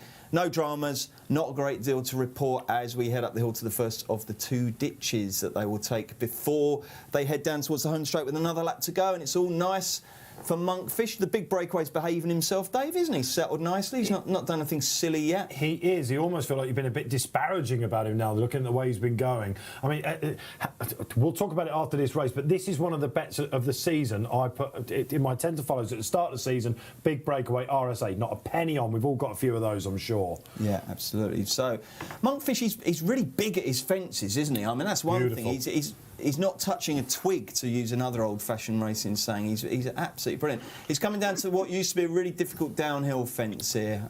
Watch the Big Breakaway. You're right about the head carriages. He's having a very good look around him, isn't he? Yeah, he's got his head cocked towards the right. Monkfish has quite a high head carriage. Oh, he's got in close there, Monkfish. He got away with it. That was an error. What's the market said? That's gone out, Barry. Nearly 2 to 1 on now. 2 to 5 now, 1.44 to 4 to 9 at the moment, Monkfish. Okay, that was 86 El Cap de Ray. That's the tricky fence. Bad jump. That's a bad jump. That's a juddering jump. I'm telling you. If you're running along and suddenly someone grabs you by the shoulder momentarily and checks your momentum, that's what's happened to him there. And I don't care that it's a long way out. That doesn't help you. Yeah. Okay. What about Sporting John? He's a bit closer than I thought he would be. G. Yeah, he's going along nicely. A good jump there by Monkfish. Absolutely flew that. So I thought he was quite clever at that fence, Monkfish, the previous one. Although, yeah, it was a mistake. He did put himself right because I thought he was getting it all wrong. This is one of the adverts of him running this race, Barry, isn't it? He really has gone out. It looks like El Cat de Ria's coming for some love. Yeah, and the Big Breakaway as well, 9.6 El Cap de Ria, the Big Breakaway 8.8. He had a Betfair SP of 15.9, 1.39, so 2 to 5 now Monkfish. He seems to be on an even keel. It's definitely an honest enough gallop, Bruce, as well. Yeah, it's fine. They're going out onto the final circuit now. Down on his nose. Sporting John just about gets away with it, but you can put another 0 on that, Barry. I've got a feeling if he wins from there, he's good. He's gone out to 48. But the big breakaway's taking it up now. Big breakaway by 3/4 of a length to Monkfish, by 2 lengths to Eclat de Rire, by a couple of lengths to Fiddler on the Roof. Another early takeoff.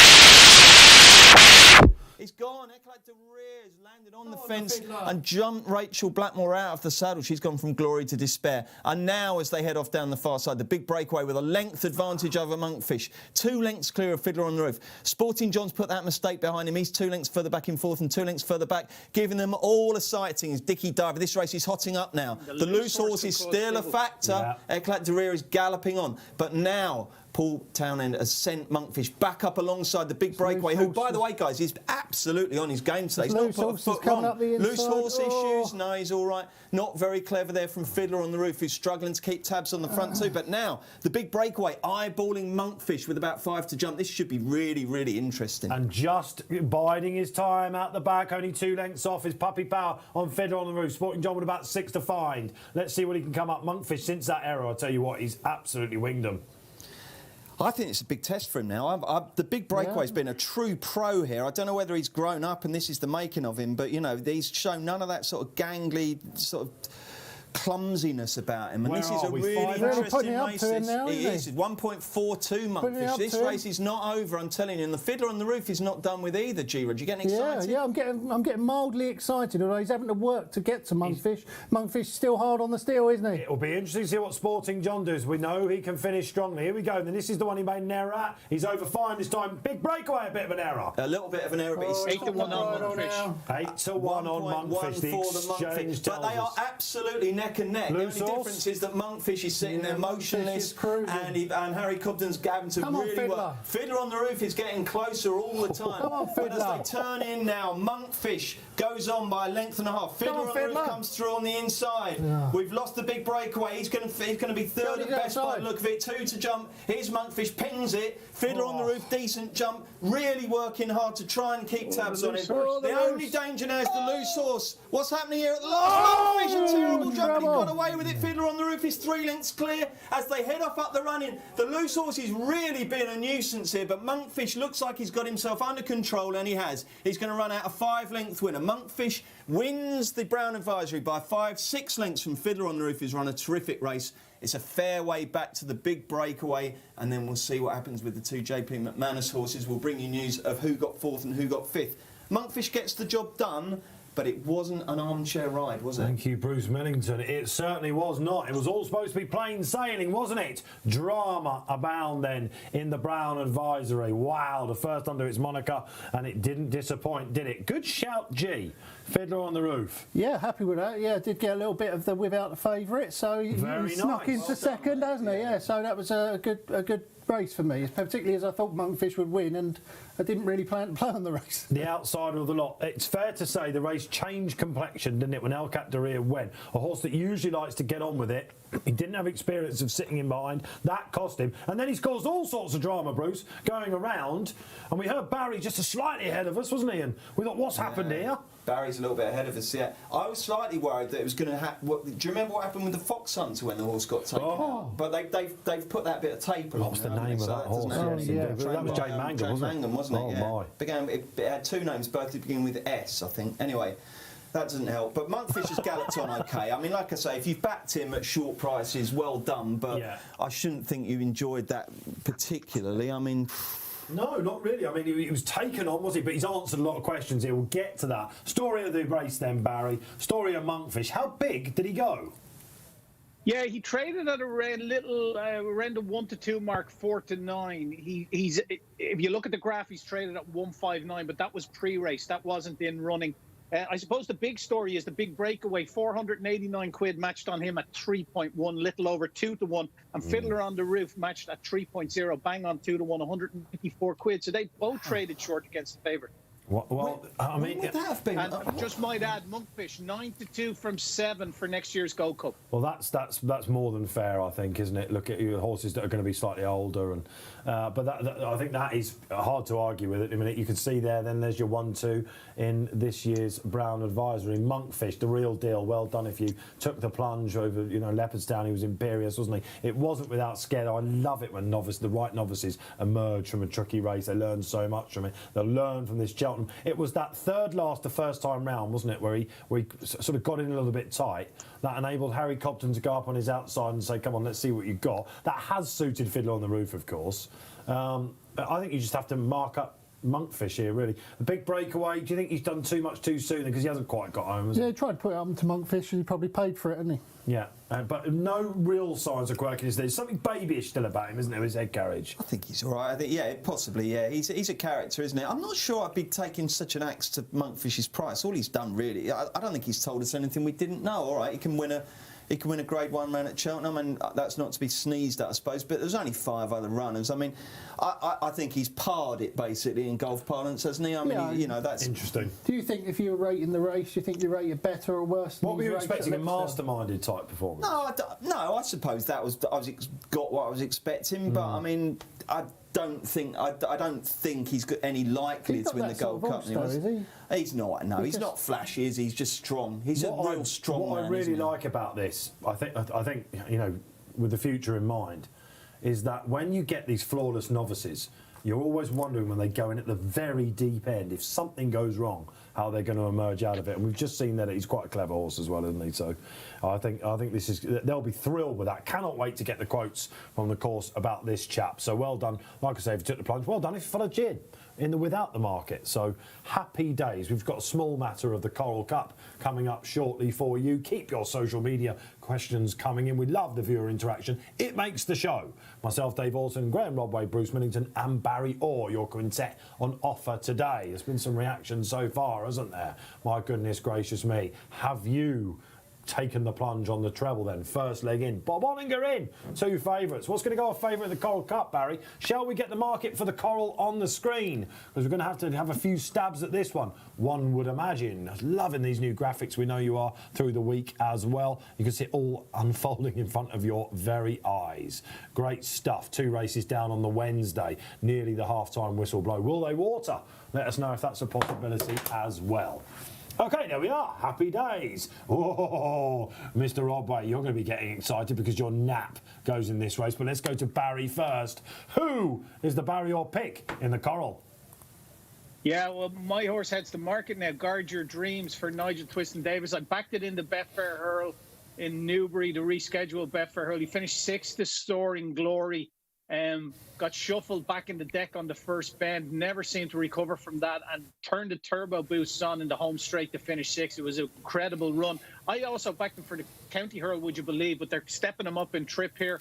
He could be well handicapped off 135, set to carry 10 stone 6.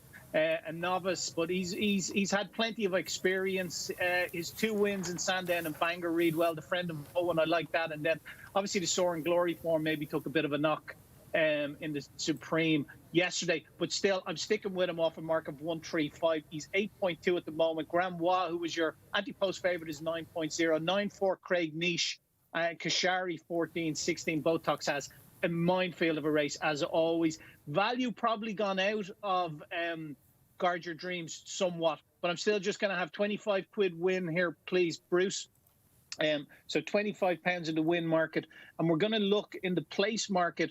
There's 6 places. You can have 7 places as well on the Betfair Exchange. I'm going to go 6 places, and we're just going to have 25 quid on them at 2.2 in the place market, 6th place. I'm happy to be a price taker in both markets as well because he's been very strong all day and all morning. Thank you very much, Barry Orr. Yeah, you were all over that, Barry. I remember when the Betfair, in fact, we've been talking about it in the office so far, so it will become apparent why in just a second. But you were screaming at the telly, weren't you, Barry, when we were all looking at Soaring Glory and 50 Ball and Time White and all that sort of thing. You were saying, look out for this coming. And he absolutely flew on that day. You'd have to think that the trip would be the one for him here, wouldn't you? Yeah, I was thinking more they'd go for the County Hurl because he did the same with Sir Valentine last year. He finished 4th in the Betfair Hurl and he ran him in the County Hurl. But I think they've growled That horse, Grell Road, is it, in the County Hurl? It looks like they're going with that novice there, and they're stepping up Guard Your Dreams in trip. So who am I to contradict the twister? He knows what he's doing, and fingers crossed he can bring it home here for me. It'll be badly needed now so far today. Options abound for the twister, yeah, but you're having a good month, Barry. You'll be back, no doubt, on this card. Right, take it away. Nap time. Yeah, it's Guard Your Dreams. It's going to go down the panel, this one, by the way. I just thought it was an amazing run in the Betfair hurdle. It was just, nothing went right. He was out the back being shoved along from halfway down the back straight, and then up the straight you must have passed, what, 15 horses? It was one of the eye catchers. It was just an incredible performance on good ground. Probably ground maybe slightly quicker than would have been ideal for him. I think this sort of surface will be better. And he looked for all the world like he would improve for a step up to 2.5 miles. Well, this is a key trend race. Kevin Morley's column, which we reference a lot on this show. This is a big one for Kevin, this, because there are a lot of 9 out of 10s and 8 out of 10s. And one of them is one between 2 mile 2 and 2 mile 6, which Guard Your Dream doesn't have on his resume so far. Horses have done it, of course, but it does tend to be those that have got this. Will suit him. Okay. He certainly looks like it will suit. And Bruce.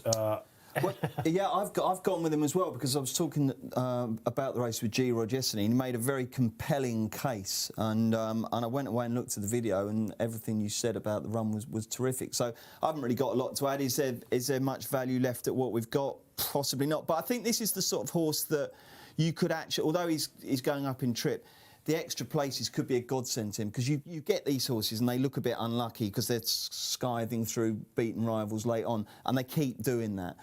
The one thing that kind of puts me off is the amount of time that all the experts like G-Rod and Barry flag up these unlucky horses. You get one over and you get beguiled, but then they, for some reason, I don't know, sometimes unlucky horses seem to almost be perennially unlucky. Yep. Yeah, red herrings. I've gone with him, but I've also, I thought I'd sussed one. I thought I'd sussed a JP Plot.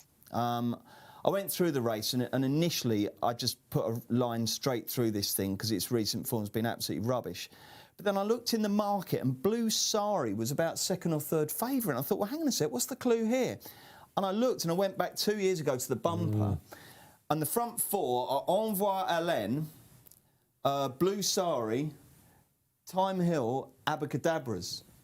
So all of a sudden you think, well, that's a world-class bumper form. And I know Blue Sari was getting £8 off the others, but I thought, hang on a sec, this is a 4-year-old that day, wasn't he? Yes, and the fact that he's so short here suggests that they like him. Willie Mullins says in the Racing Post today, he's a horse that's open to a lot of improvement. He's in the JP colours. Mark Walsh rides. I thought to myself, hang on a sec, I could have sussed one here.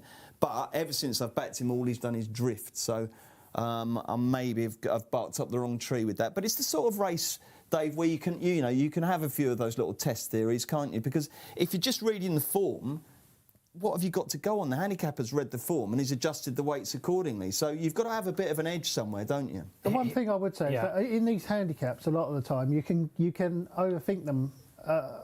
You get a lot of horses that look like they've been plotted up, when actually a lot of these handicaps are just won by the informed horse in the race. Well, to give you some substance on that, one winning favourite in the last 10 years was last year. The mare, Dan de Compagnie, who was, of course, the very famous, they went to try and get a couple of pounds off, didn't they? And they successfully managed to do it. Apart from that, double figure prices all the way. Actually, Blue Sari would look a little bit like Mullins' winner in 2018. Blueberry had a 0 next to his name, just a one race. This has gone to fresh horses a lot over the last couple of years as well, which slightly puts you off Guard Your Dreams if you're a trends follower. Blue Sari's definitely fresh. He just got the P next to his William Henry 2 years ago, 1P next to his name. This is the one race where if you're out the back with 2 to jump, don't worry. Yeah, exactly. That's right. That's exactly right. Yeah, absolutely. I mean, what was that Davy Russell Big Strand. Diamond King, do you remember him? You get some incredible... I should think the in-running on this is quite often absolutely extraordinary, because you tend to find that between the second last and the last, something like 20 horses are still in with a shout. And I don't know how these people who trade in running professionally, they must have the finger skills of, Liberace, mustn't they? Just to be able to sort of hit the right keys and look at the scratch. I don't know how they do it. I'd be the most useless in running player. And the emotion, I get caught up in the emotion of it. You can be so strong on a horse, can't you? Just sit and you look at it on paper and you think it's got a great chance, and then all of a sudden you see him line up.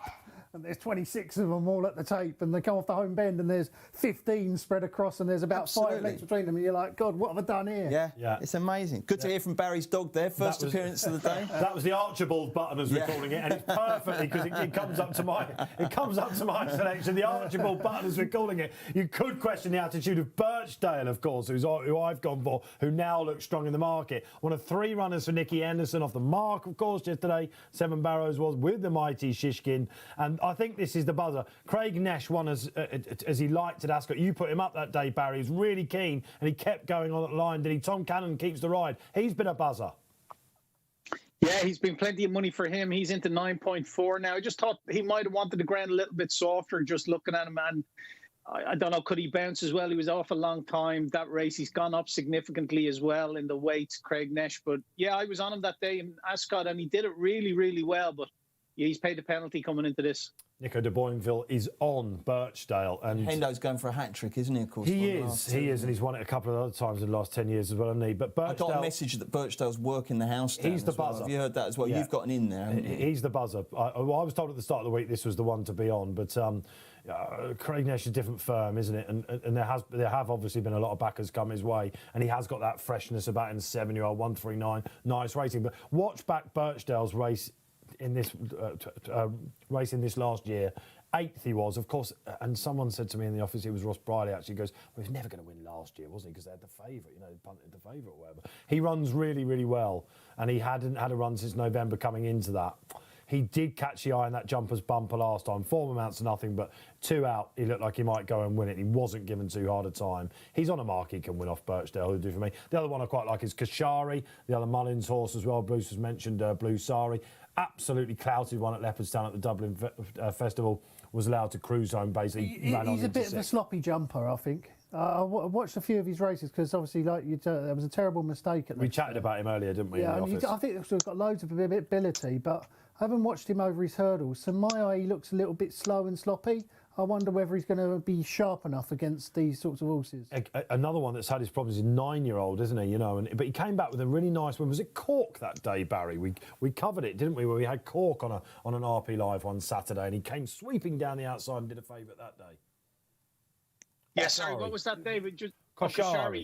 Yeah, that's right. Yeah, and there's been plenty of money for him as well. He's very strong, and he was in the anti-post market as well. He was your anti-post joint favourite, almost him and the other horse of Willie Mullins's. In his last run in Leopardstown behind May's runner was ordinary enough, I thought. But that day in Cork behind Fairy Hill, yeah, he won well that day. Willie Mullins, 36 runners in the last 10 years, 1 winner and 4 places. So.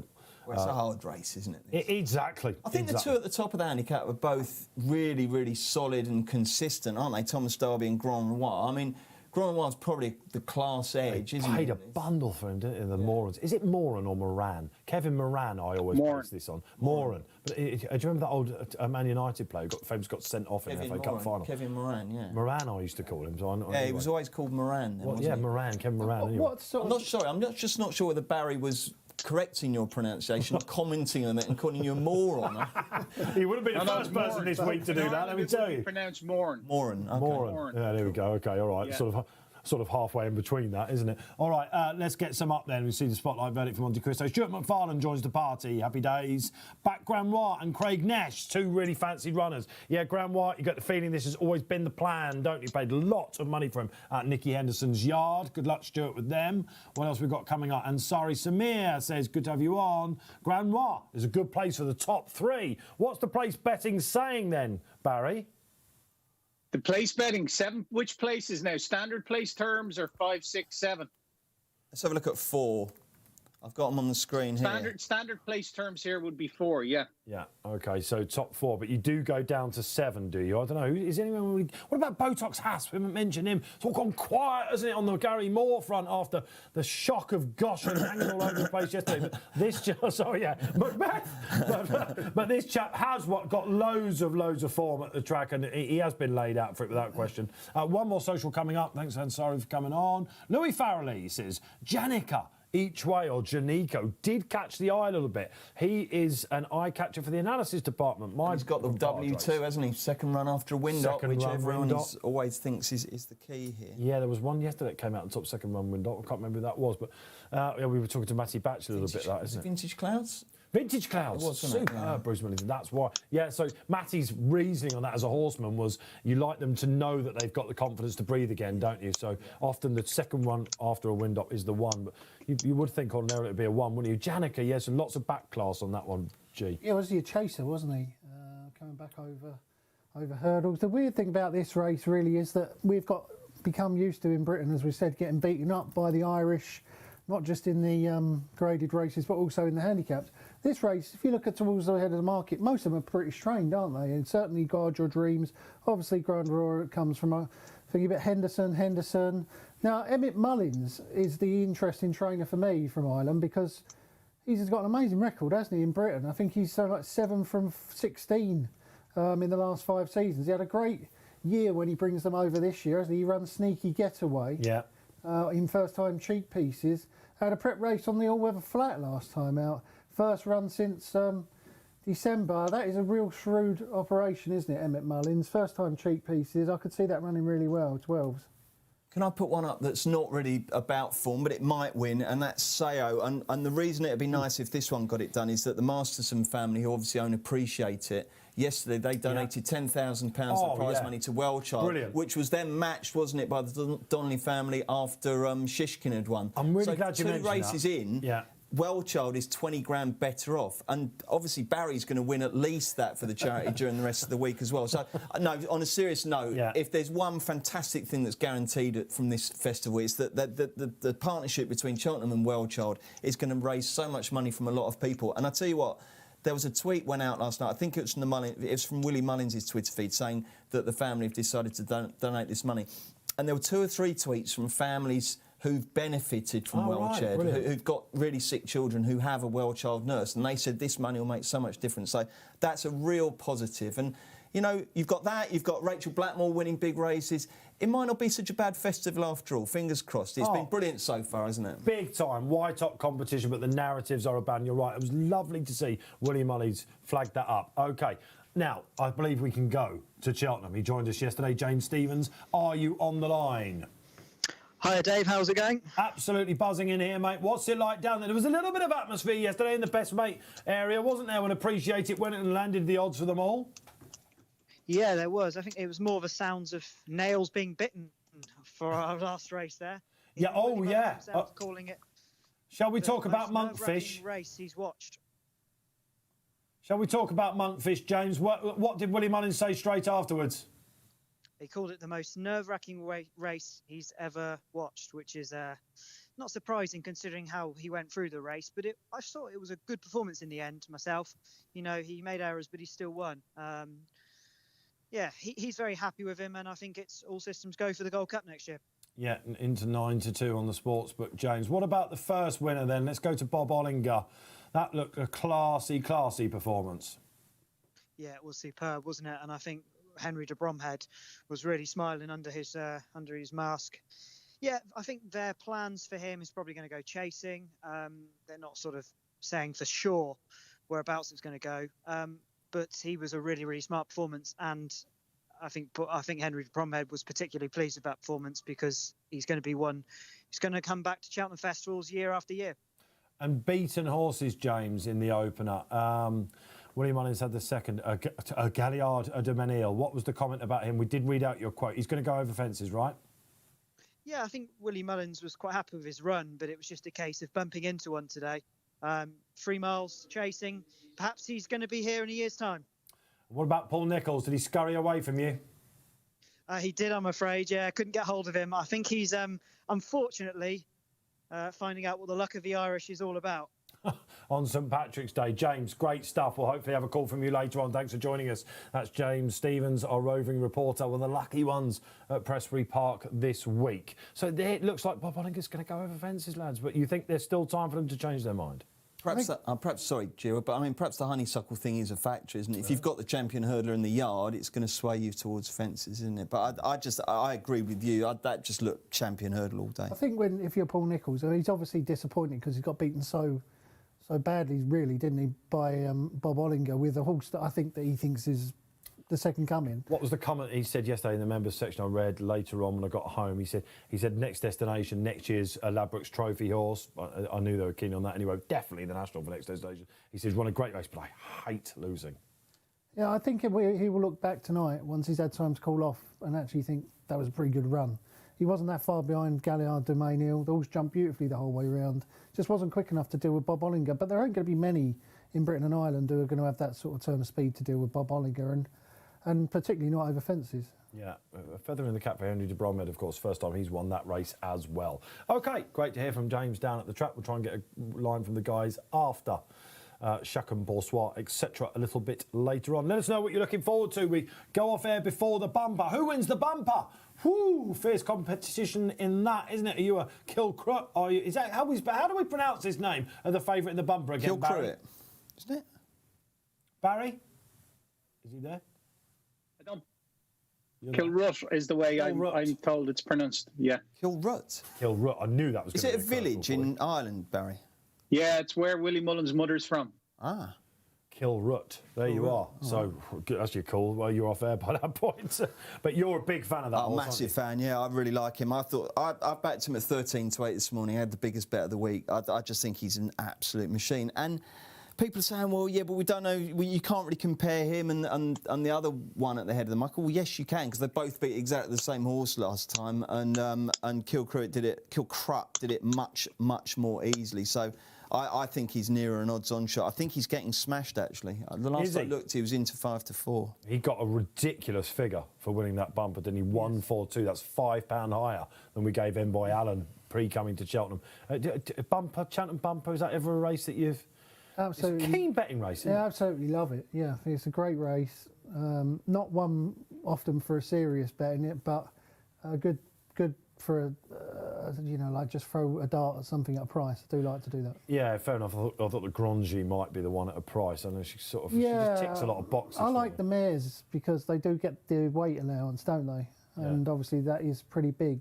I just thought that it was pretty hard work at Leopardstown. Did you not think that, Dave? I know she won. But she benefited greatly from a duel about 3 furlongs out, and she came and picked him up a little bit. I guess people are knocking her because she got beaten at Market Raising that time. But that could be a big boost for that horse that beat her there. Maybe she wasn't right that day, though. I mean, if she was right and then she wins this, Eileen Dover must be a star. Yeah, well, absolutely. I wish she was running in it, Eileen Dover. I really do. Such a shame she's not. It's so good. Let's get social on the screen. Let's go to the corner.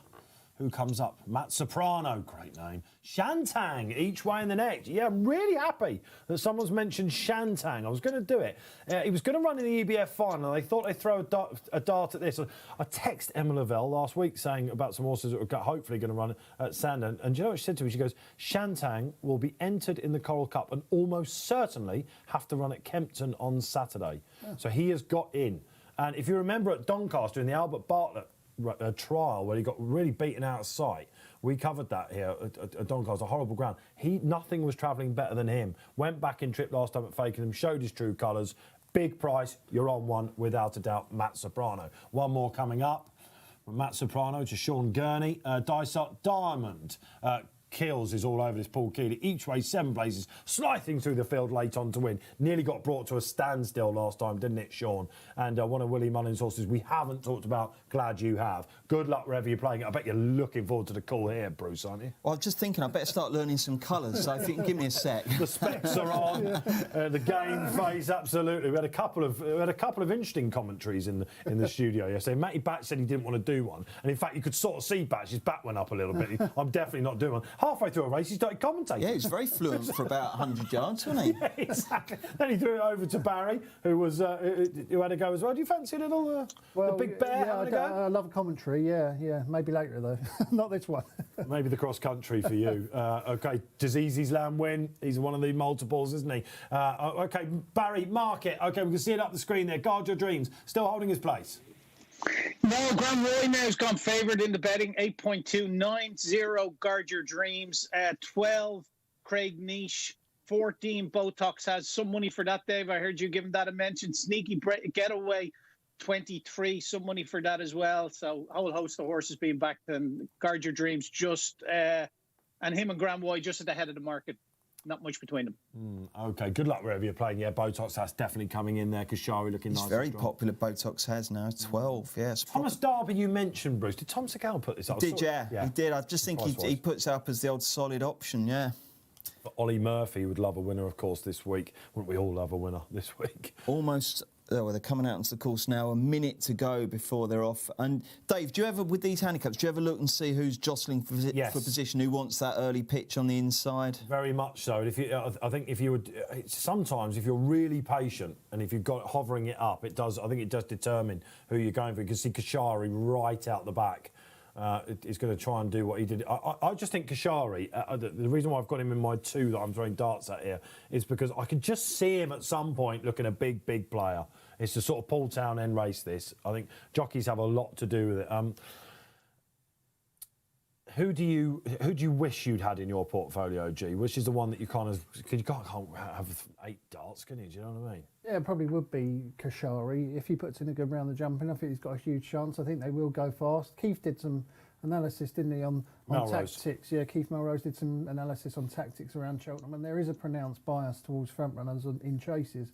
Over hurdles, it's completely negated, and in fact, it almost favours hold-up performers, and that very rarely happens anywhere in Britain where a track favours hold-up horses. As much as Cheltenham does. As much as Cheltenham does in these big handicap hurdles. So, yeah, a nice quiet ride on Kashari could pay dividends. I'm hoping that we get a similar from Guard Your Dreams because, of course, he is an uncertain stayer, so I don't want him to go and hearing off like a mad person. And he has been settled out the back just as they're coming onto the track. Then Shantang out the back as well. Of the ones up front, Sneaky Getaway for Emmett Mullins, who you mentioned, becoming one of the best target trainers around. Shunter runs tomorrow in the plate, doesn't go county hurdles. We thought might be the case. They're going over fences. Brave move. Are you on that double for the Moor battle and the plate tomorrow on the Shunter chasing 100 grand? But right now, Coral Cup 2021, over to Bruce Millington. Another very prompt start. I was going to say a prompt start. It's a full start. We've had very prompt starts this week, but he didn't quite like that one. That's now, the good news here is that we don't have to have the standing start now straight away. They go back and jog again, don't they? So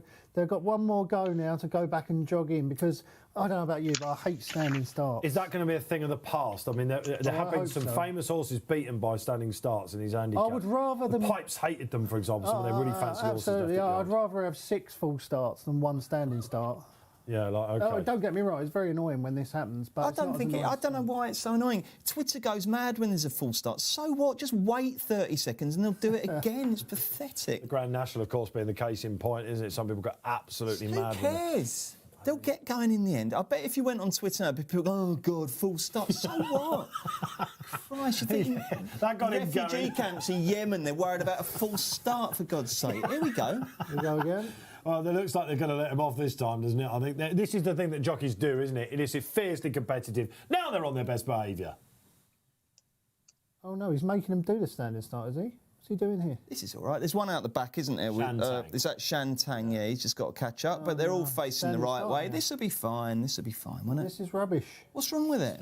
Oh, they've all got their head over the tape. So what? It's not going to go up. It goes across. They're not going to get... Guard Your Dreams was hampered by a messy start in the Betfair hurdle as well. This looks fine, doesn't it? Has he drifted right out? Let's have a look. What does he know? He's still sort of there, isn't he? No, he's still 9.2. What? Why is he doing the standing start? Is he giving him a lecture, do you think? He's not meant to do this. What's wrong with it? Him come in again. He's doing the standing start. This will be fine, G-Rod. It's almost like Bruce has gone down to the podium and he's having a go at them all, isn't he, about the full start. No one cares, lads. Someone needs to have a word with this starter. This is the first time this week this is happening. What would they say to him? They say that you let him come in again and run in again. You don't have to do a standing go and have a pop at the starter. I want this to carry on for about 15 minutes. So it's brilliant. Well, I mean, what? Come on, let him go. Go on. Barry, what were you going to say? Oh, no, what's going on there? Have we got a couple of minutes, or is he going to let them go? No, we're all right, I think. No. Oh, no. We've got to come on. That was horrible. now Twitter's got every right to go, man. I mean, that was like... Here's... Go on, the fella Barry. just got in touch with me, right? He has a £5 accumulator. Golden Horde in the Commonwealth Cups won at 12 to 1. Hanlo Usamain in the Diamond Jubilee is won at 10 to 1.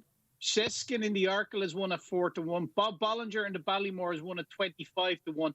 He's got the last leg going on Envoy Allen tomorrow at 9-2. He's invested a fiver. He stands to win £511,000. Wow, that's brilliant. What a bet. £511,000. Oh, my God. That's superb. You're not thinking of cashing out. He says, no, do you mind if I put the bet up on Twitter? I said, go ahead. Jeez. He just got in touch with me to find out about our maximum payout, but we'd honour it in full. Oh, wow, that's brilliant. Typically, they're off and running. We'll talk about that Is that after. okay? If we look at who's been inconvenienced, they're probably Kashari's out the Mine back. didn't get a great And start also again. Shantang. But look, they're all right. They're all up there. You are out the Oh, back. you missed the first hurdle as well, G. You're not happy, you know. You are out the back. Heaven help us is leading, which could be quite apt, because heaven help us if this thing gets beat at short head. G-Rod's going to be moaning like mad. But he's gone off like a scalded cat. He's 3 lengths clear over the He's first not jumping hurdle. out the back. Let's see, who's that in second? Is that Botox Has handy in second? And then also well up there with the is Witness Protection, which the starter might need if G-Rod gets hold of him. And then we've got Shake 'em Up Harry, who's also prominent. Janica prominent on the inside, also up there Sneaky Getaway. And on the outside we've got Burbank. Where's your one, G-Rod? He's all right, isn't he? Yeah, he's all right now in the midfield. The problem is he has had to use a little bit of petrol, you know. To get him- Fickle punter. I'm a bit disappointed. He's out to 11.5. Any other market ripples, Barry? No, not really. Grand Roy is steady away. Heaven help us, 24 off the back of getting that lead up front. He has a Betfair SP at 39. Okay, very low head carriage on Shake 'em Up Harry. Almost looks like he's having a little snack of the grass on his way round. They're jumping what will be the last. Is it not last or second last next time? There's only one in the home straight, isn't there? Yeah, I don't think that's anything on the next circuit. Well, it's something, isn't No, it? it's not. I don't think Oh no, sorry, you don't know. They're on the loop down the bottom, on the aren't loop, they? yeah. It's not the second. All right.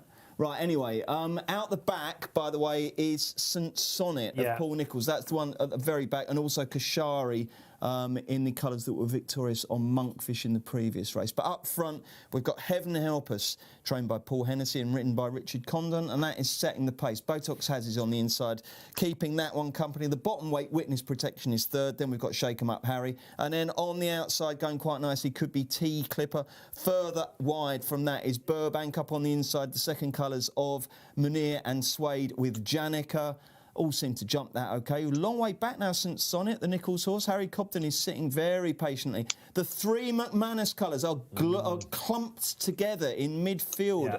A green and gold cloud there. That's really catching the eye, Bruce. That in the perfect position, I think, the three McManus runners. So am I in the perfect position here, Dave? You're on the inside. You're in the perfect position, man. Calm down. I hope you're right, mate. Barry, any betting updates for us?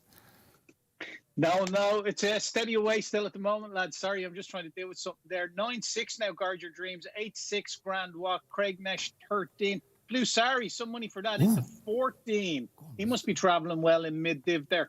Poor old Barry. Barry's position. They've just convened a board meeting over that £500,000 bet. Who laid this? Was that you or? He's advertised it on the show. Right then, they've probably got 3 or 4 to jump. Sorry, I don't know. But anyway, they're bowling down the far 4 side. out, I'm going to say. It's 4 out. Heaven Help Us is still in front, still going very nicely. Witness Protection is still in second. Janica's in third. On the outside of that is Shake 'em Up Harry, and then in behind that is Botox Has. No real moves from anything in behind. Monte Cristo's going well. Yeah, and also I've noticed there that Sneaky Getaway is going very nicely indeed. I would imagine that one is shortened. But there's nothing here you could say isn't going to win from here, is there, G-Rod? No, they're all going well, aren't they? There's a big packing field. I don't think they've gone mad pace, to be honest. Birchdale's drifted back a little bit. Thomas Darby's got a bit to do. Seo's going all right. Dysart Diamond out there as well. Excellent. OK, so they've jumped 3 out now. And now Witness Protection. 3 to go, and 3 to go, is it? Dysart Diamond is picking him off one by one on the outside here. Witness Protection and Heaven Help Us are 2 lengths clear of the remainder, with Janica and Shake 'em Up Harry chasing. Still not much order. Getting closer now and taking 5th and looking really good is Sneaky Getaway. This is where they start rolling. The 2 in front have got clear, actually. They've got a nice little lead, and they've both got fairly light weights, particularly Witness Protection. So see if that one can win at what would, I would imagine, be an absolutely huge price. Making ground down the outside is St Sonnet, who was way back. Whoa. Still got a lot to do, though. Who's this traveller? T Clipper looks quite good. Here comes Blue Sari looking very good. Yeah. Blue Sari emerging from the pack. Blue Sari takes third, and he's taking dead aim at them. He got one out. But now we've got, again, it's heaven help us Oh, Messi from there. Blue Sari.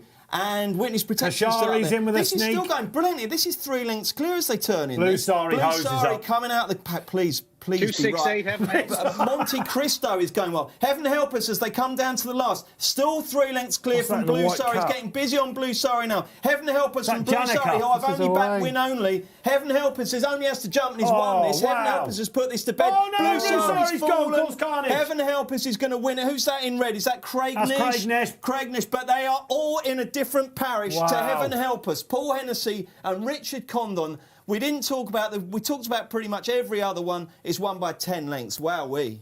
Unbelievable scenes. Ireland's top dog trainer trains a winner at the Cheltenham Festival. Yep. What a great story. It is. That's the greyhound trainer. It is. Yeah. Yeah, it is. That's In Paul the- Hennessy who wins the Greyhound Derby every year. In the Build Me Up Buttercup, Same it's man. that firm. Yeah, absolutely. And he has had a couple of horses over the way, and this has been to Cheltenham before this, and won a maiden hurdle at the October meeting. Beat Master Debonair, a decent horse there. It came back to form, Barry. Do you remember we covered it at the Dublin Festival? It just saw off Global Equity. Similar ride. Must be thinking where are the dangers this time. Yeah, unbelievable training performance from him. He gave a great interview on Racing TV after that day at the Dublin Racing Festival. I'm just looking for him here. Betfair SP at 39, would you believe? Extraordinary feat from him.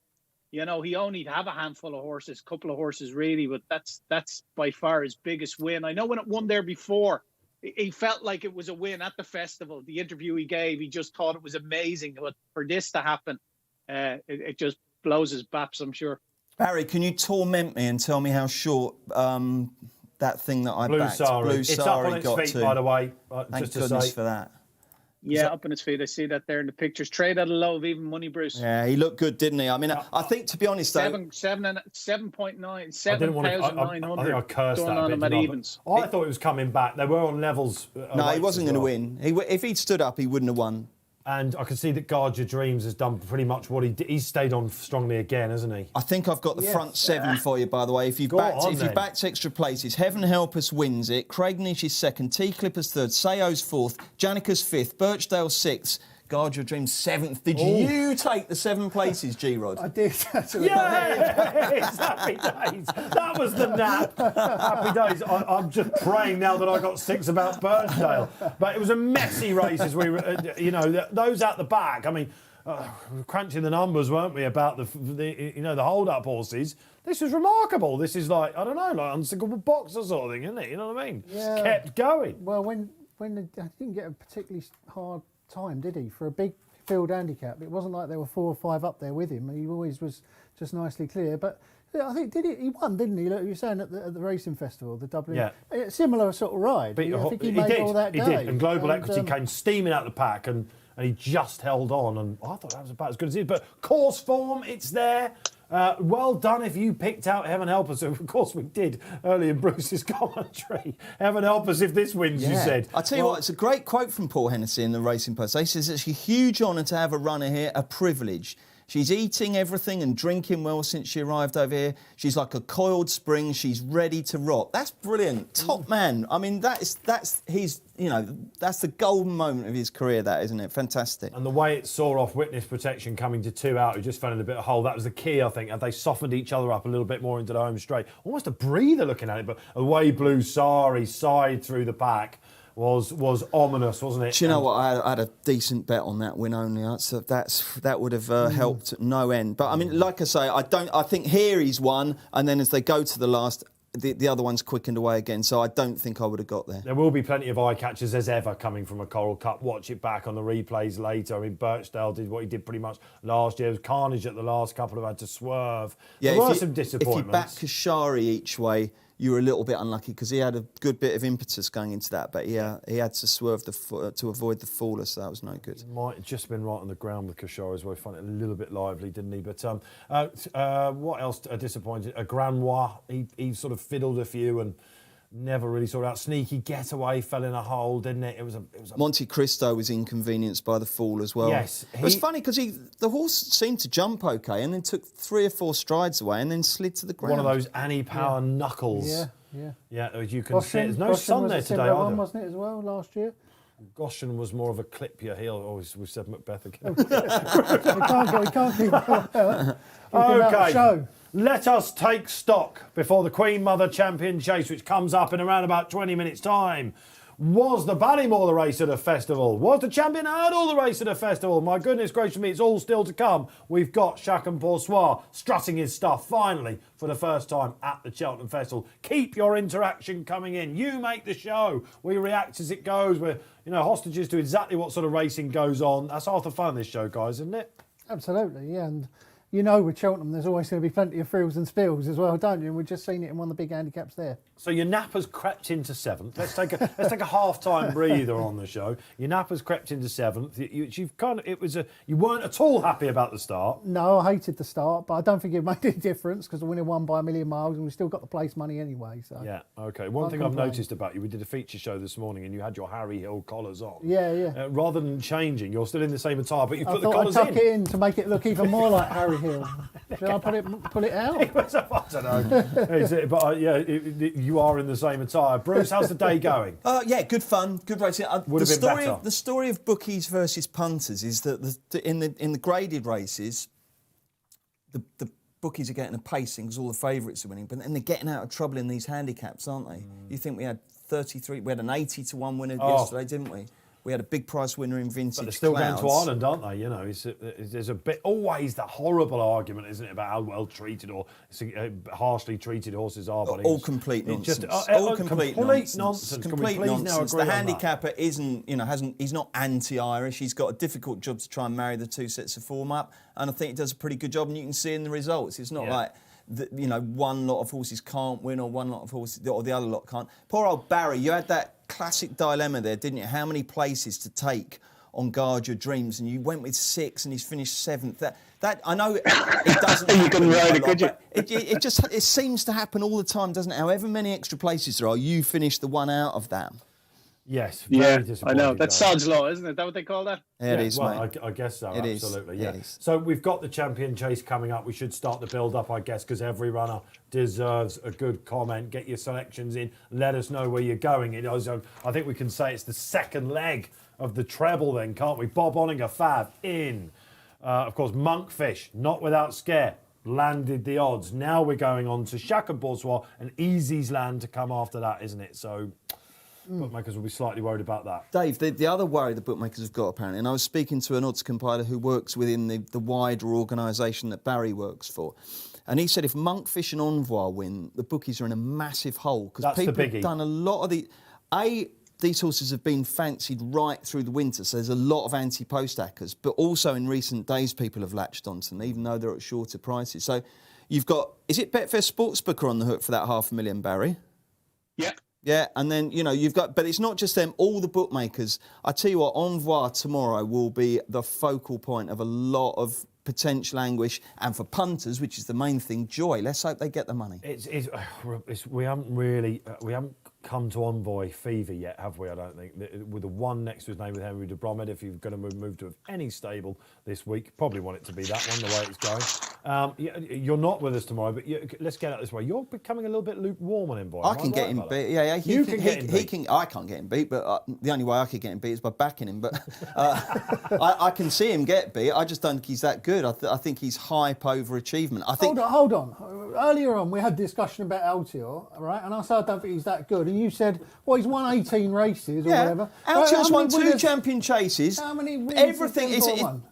10, 11 in a row? Oh, and what are the better races? Altior's 18 or Envoi's 10 or 11 little novice Tutley Halfpenny contest. It still takes some horse to Don't win 10 or 11 in a row, 2 Cheltenham Festivals. G-Rod, I don't fancy myself winning many arguments with you on racing, but that one, that's easy. I mean, Altior's achieved everything you can. Altior's an all-time great. Envoi might be. I hope he is. But on what he's done so far, against that lot tomorrow, I think he's vulnerable, and he's bound to go off a ridiculously short price, isn't he? I don't think he will. The debate is raging. You don't think he will what? Go off a ridiculously short price. What price is ridiculously short? Let's go to Barry on this, because I was going to seamlessly link into this, and hopefully they'd finish their squabbling. But after Monkfish has gone in, Barry, is that, with the liabilities, etc., on this double, does that mean that Envoy has been clipped a point? Not yet. You want to see what happens to Shaq and Perswan now, but Monkfish is going to go off very short tomorrow anyway, because like the lad said, there is plenty of running up money. All the good things have won so far. Nothing's been turned over when you look at it. He's currently 4-9. Could see him go off 3s on maybe. When you look at Monkfish, who was 4-6 at one stage in the day of race market, went an SP of 1-4. Like, that's an indication of how much liabilities they have running on when they're shortening them up like that, even at odds on. And Barry, if Concertistra had won, it would have been even worse, wouldn't it? I mean, apparently that was a huge swing. Not quite Annie Power potential, but Annie Power is the sort of the ultimate, yeah. But that was a proper liability, wasn't it? I think, you know what, one thing that's good, and Barry works in this game, bookies PRs now, if they tell you that there's been a huge gamble or a massive acca, I think it's much more believable than it used to be, Barry. I think in the old days, some of your predecessors might have just been a little bit more flagrant in their licence, if you know what I mean. I think now you're far more realistic with these things, don't you? I mean, would you agree that you don't tend to spin these things up if there's not a story there now? No, definitely not. You can't, because when you work for a PLC, it can have an effect on your share price.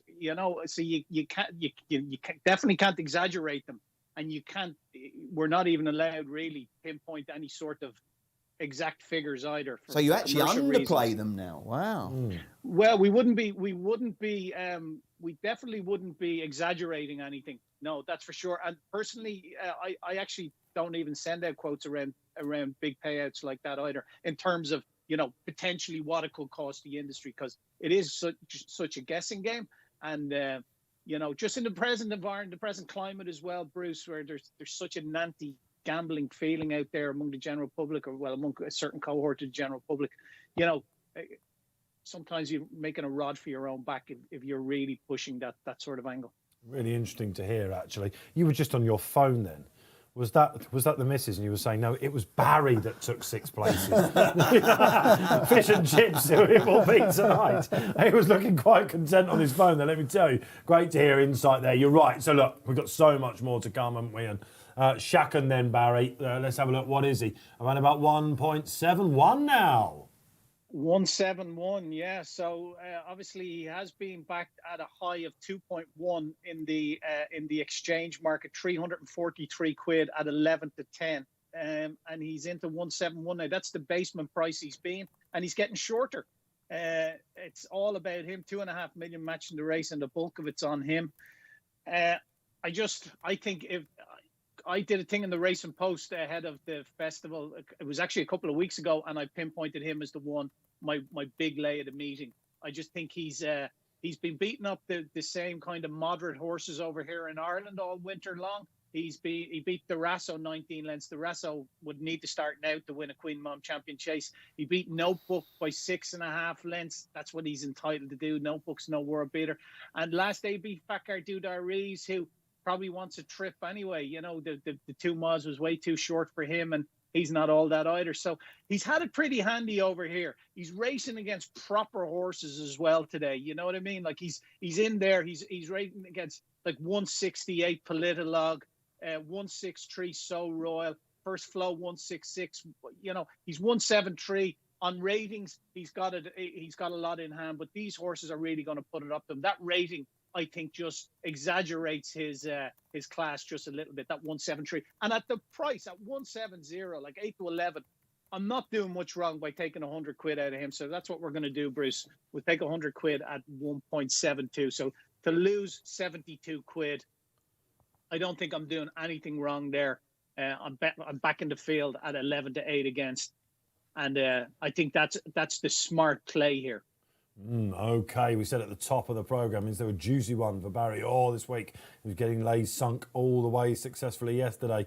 Shaq was the big one. He couldn't wait to lay it. Are you the same? Let us know. Keep your interaction coming in. Plenty of time. It's 3:05, isn't it? We're about 15 minutes away from the feature race of the day, the Queen Mother Champion Chase. Wow, are you a Shaq and Boursois fan? Of course, he's done things this year that he hasn't done previously. Put 3 runs together, of course.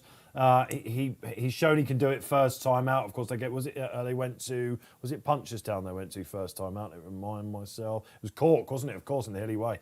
And that Durasso, he beat him out of sight.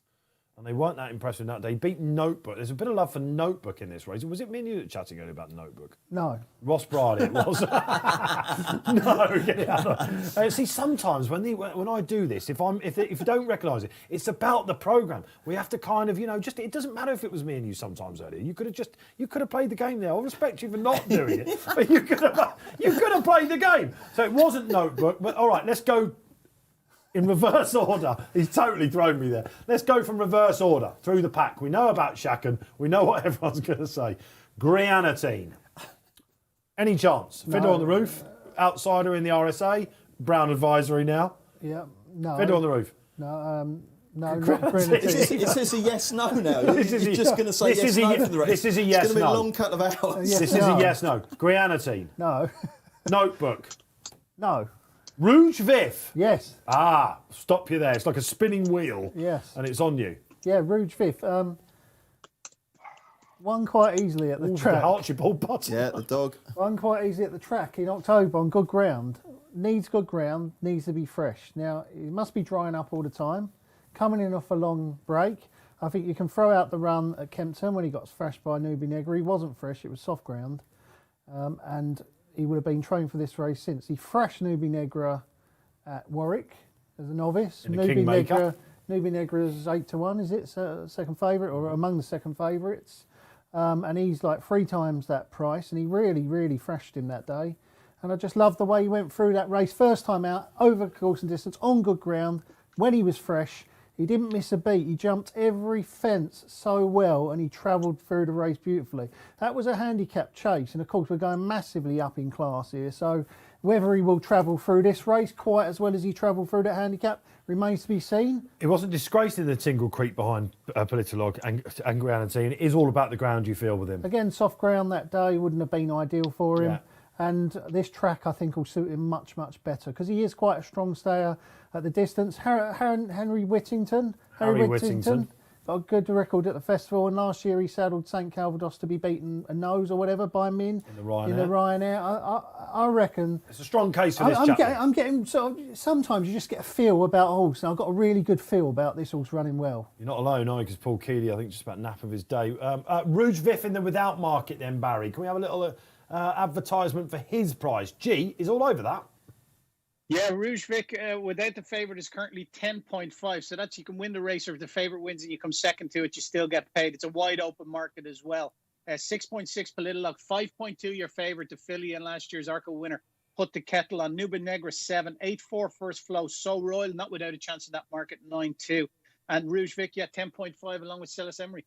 OK, going down the line, let's play the yes or no game with Bruce Millington. So Royal. Possibly.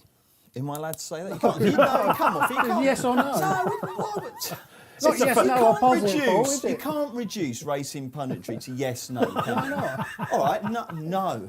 No. Chelos Emery. No. Nube Negra. Possibly.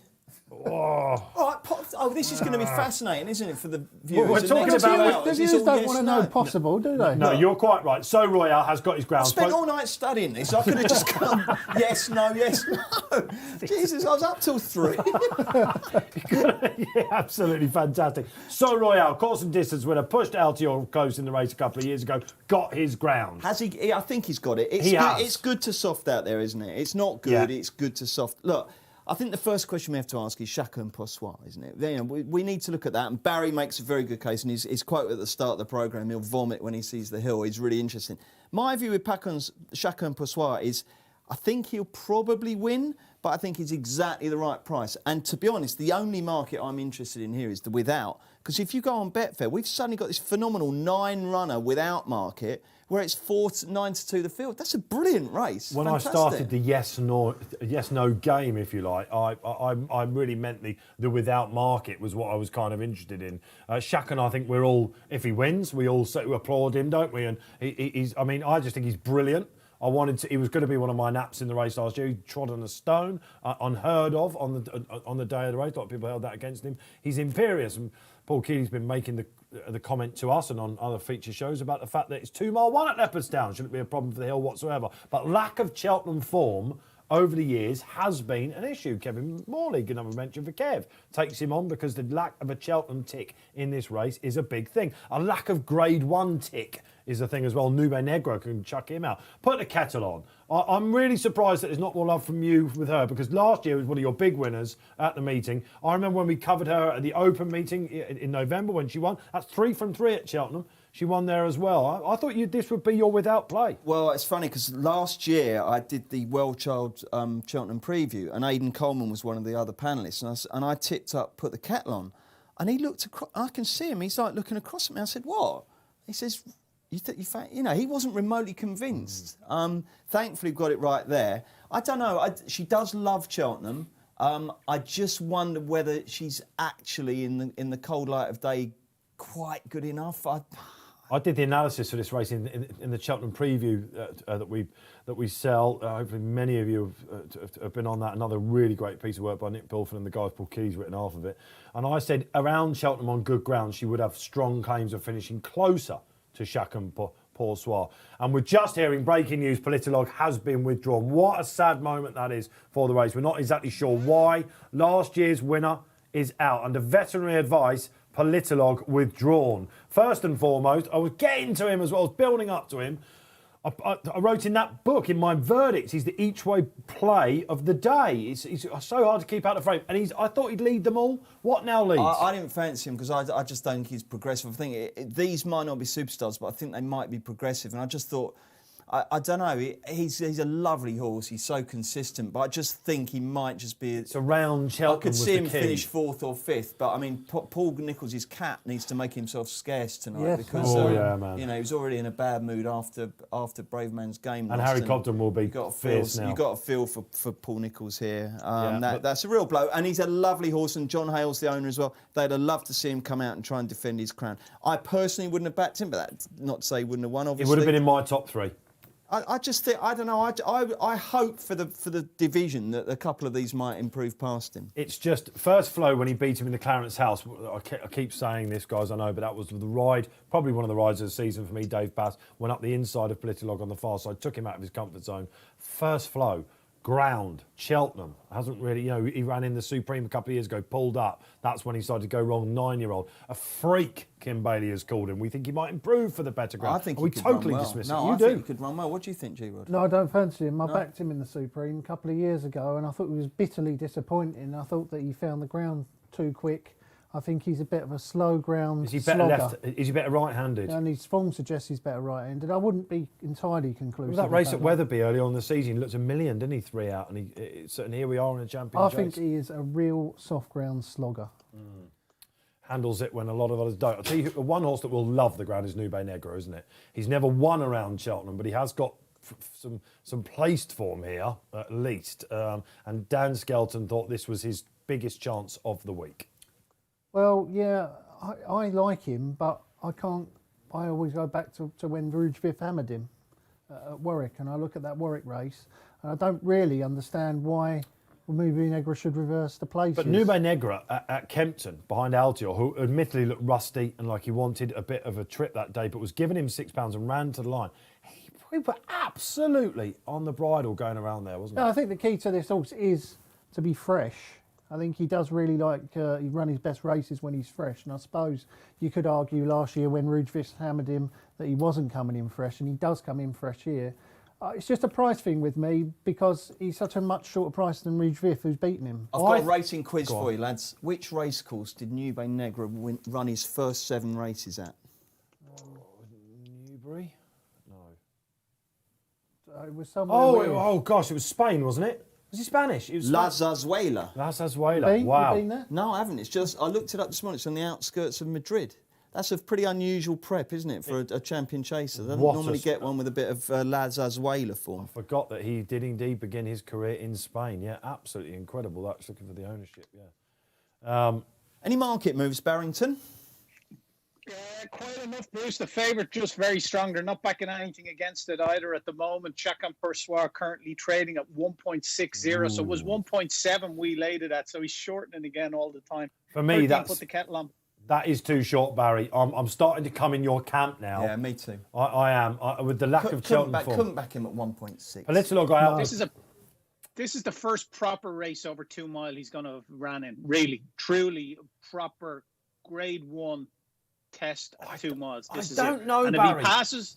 if he passes at the price, well then I'll do me money like a man. But you have to pay to take a chance to have a look. Last year, he made last year's Ryanair winner look slow around Leopardstown, didn't he? When he beat him at the Dublin Festival, he was beaten by Applutard, of course, first time out. That was a great shot. The way he jumps Leopardstown, the 2 and 3 out, some of the greatest jumps I've ever seen on that track. I really hope that I'm wowed, but I would certainly not be going in, steaming in. Harry Cobden now switches to late switch, that isn't it? To Grianantine. Bryony Frost. Bryony Frost, of course. Massive day on Friday for Bryony Frost. Imagine that. She's got changed. She's presumably gone out there in the colours. And that's like, when a sub gets brought on after half an hour and then they substitute the substitute. That's not... I said to Paul, where will you be watching these races? Do you have a lucky spot and all that sort of thing? He says, I just don't like the cameras in my face, even when we're winning. I wouldn't like that. I think if it's a fair way away, then it's probably okay. But yeah, sticking it right. He says he tells Harry to tell him where to go, and all that sort of stuff. That Greener team, by the way, Paul Keeley, I remember back in November, before the Halden Cup, he said, you've got to back this for the champion chase. So I'm on at 50s and he's just gone 40. So he's 50s. After 6 months I've beaten the book.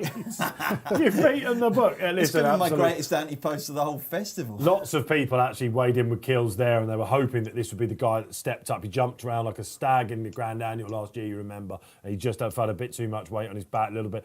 Maybe been on that roll a bit too much. He has won over further, but it's been too free. That's been the problem. He pulled like a train, didn't he, in the game spirit, albeit when he was conceding weight to So Royale. I could see him potentially reversing that form with So Royale if he settles. I've got a question, guys, and I want to know what you think of this. And Barry, you may have a view on this. Tom Siegel, in one of the Cheltenham previews we did, he said for 90 to 95% of the race, Chacun Pessoa is brilliant. It's just the last 5 to 10%. Could we be in a situation where you could put up a really cheeky lay at a short price on the basis that he does run fantastically well right through the race, jumps the last and then runs out of gas? Is it worth putting one up at, say, 1.2? At what point does he look vulnerable, G, in the race? Well, I think the thing is, though, I think if he turns for home on the steel and everything else in behind is rowing away, I think he'll get up the hill and he'll win. Well, it could be an appreciating Bob Ollinger here, couldn't it? But Bob Ollinger. If he turns into the straight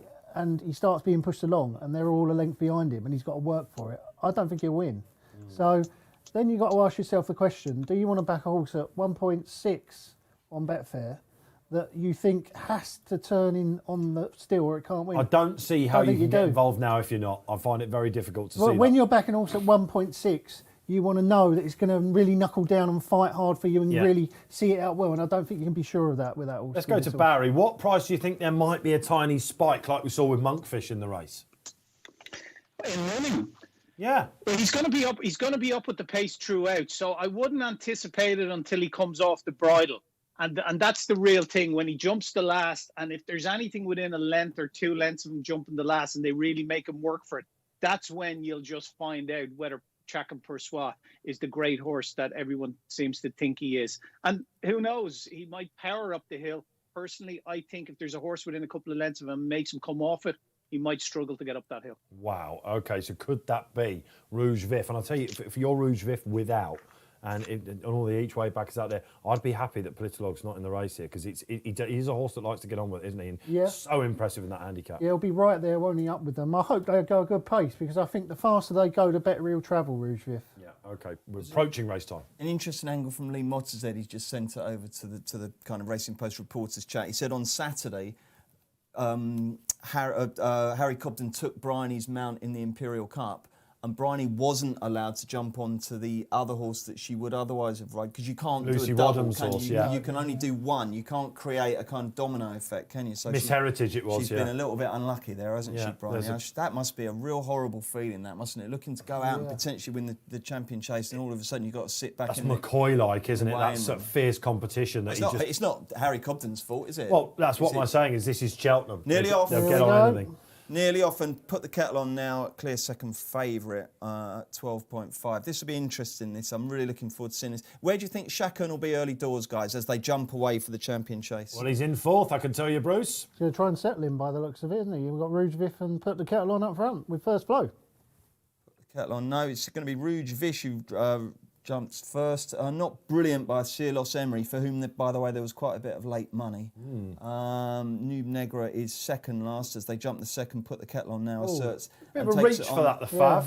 From Rouge Vif. On the inside, we've got First Flow. On the outside, we've got Notebook, and then we've got the favourite Chacun Pour Soi in front of So Royale. They're all going pretty fine. I don't think there's too much happening. Is there? Chacun Pour Soi still steady as he was at the start, Barry? Yeah, Chacun Pour Soi currently 165, so not far off what he was. 11.5 Put the Kettle On, 12 Noob Negra. Obviously, the one in front, Rouge Vic. Betfair SP at 27 is into 19 in running now. But the favourite looks to be nice and settled. No issues with him, and that's reflected in the price. He's hovering around what he went off at. He went off Betfair SP of 1.64. Let's bring in Graeme Rodway because they're coming out onto the far side. And this is a guess. You and Paul Keeley are really keen on this Rouge Vif angle.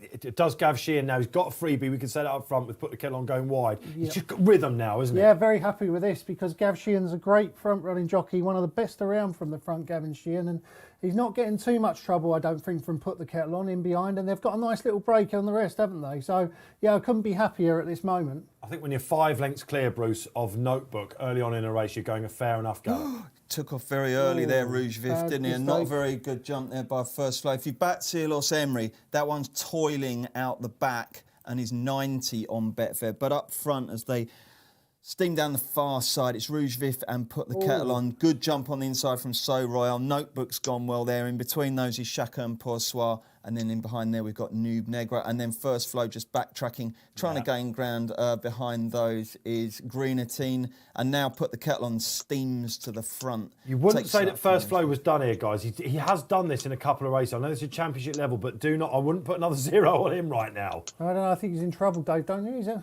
No, maybe I've seen this before with him. He's 55, so the market doesn't like him, that's for sure. How's Chacun going? He's going well, isn't he? He's moved up into third now. Yeah, so Royale's taken the short route on the inside. It's Rouge Vif and Put the Kettle On disputing, as they have throughout, as they come to the ditch at the top of the hill. Jump by Rouge. It wasn't a disaster. He was all right. He's emerged from it just about in front, but now Put the Kettle On does actually put the accelerator down and just nudges to the front.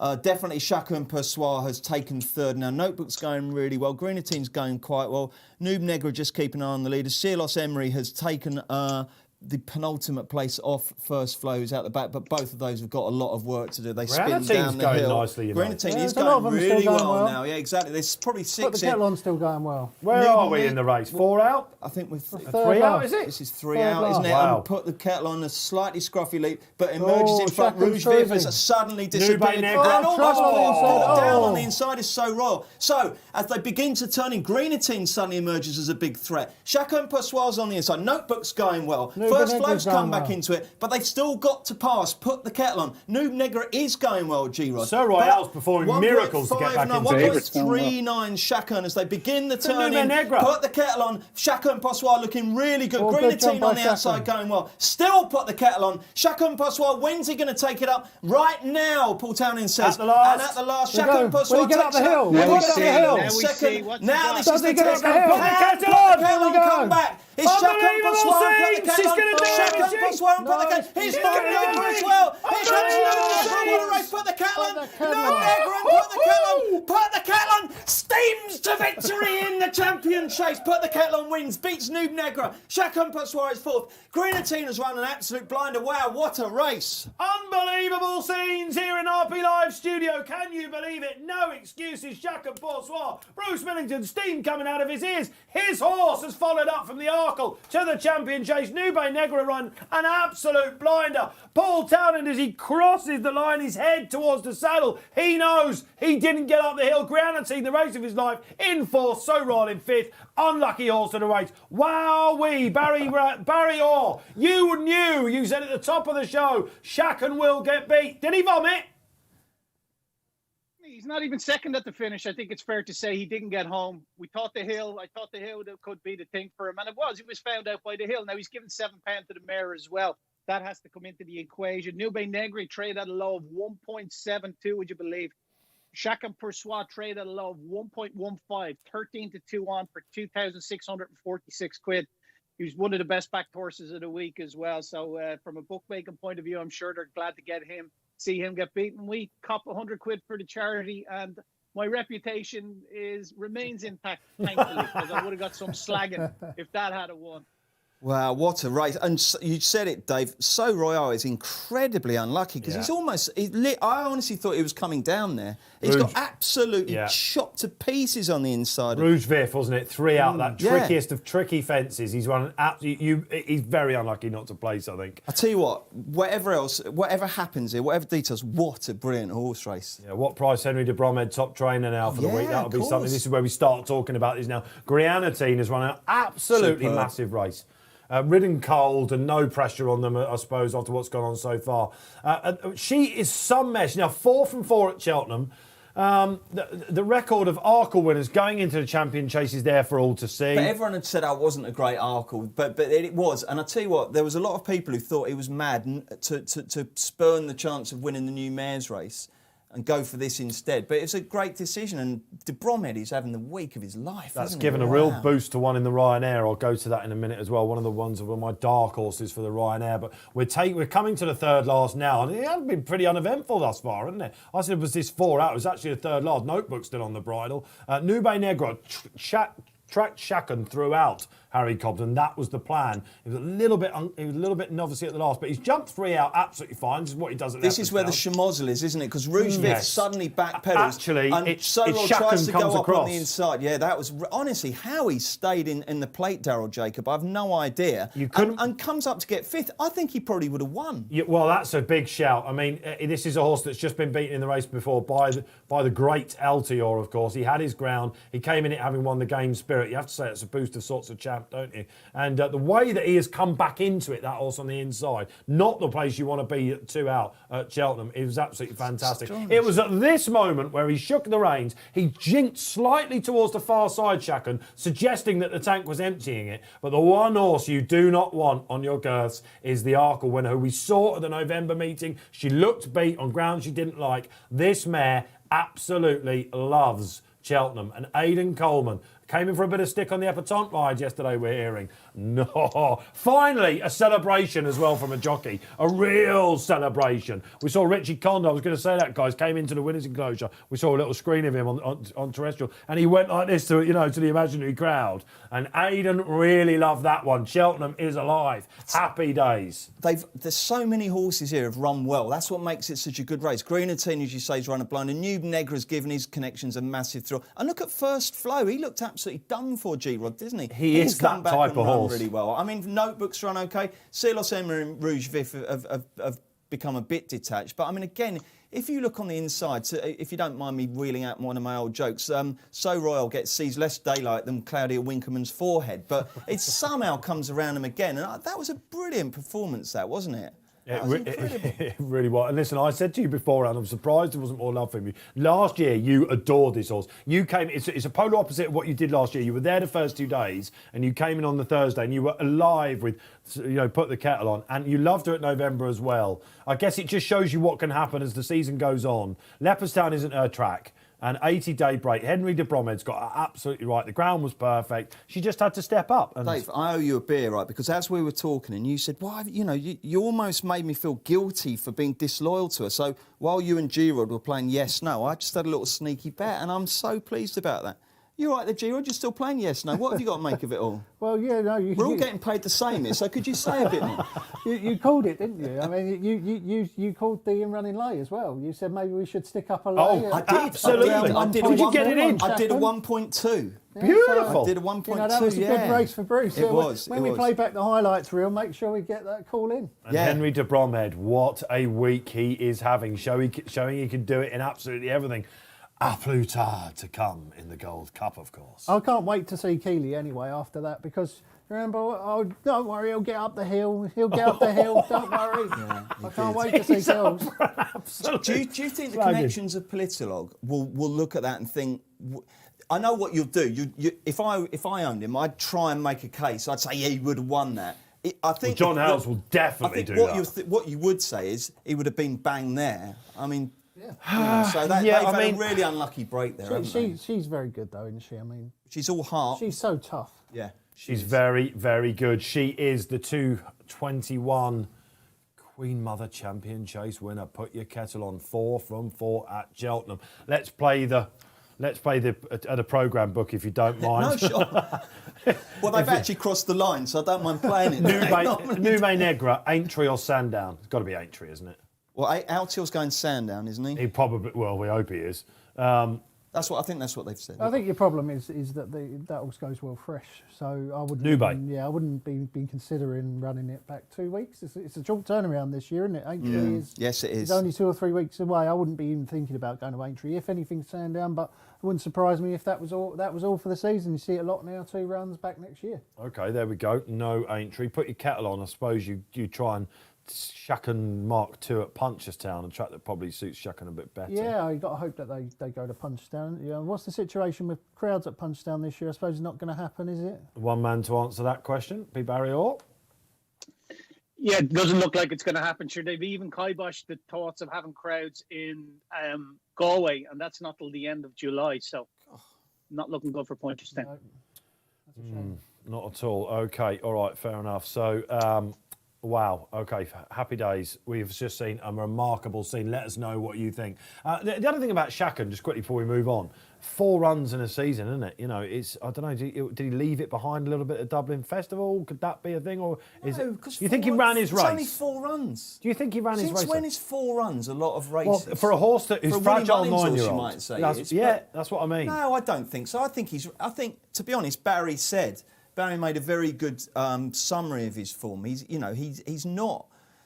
He didn't look like a potential superstar going into the race, but he looked like a horse that might be good enough to win this. He just about wasn't. He's pretty much done. He's run a really, really good race, hasn't he? He's contested it. He just didn't quite get up the hill in the end. He's done fine. But on a flatter track, you'd certainly think he might account for a lot of these again, wouldn't you? Yeah, I think so. And wow, wouldn't it be great to see him get 5 runs in? So the great Shacken Boursois has come up short at the Cheltenham Festival. And that, Barry, I guess that is the treble sunk.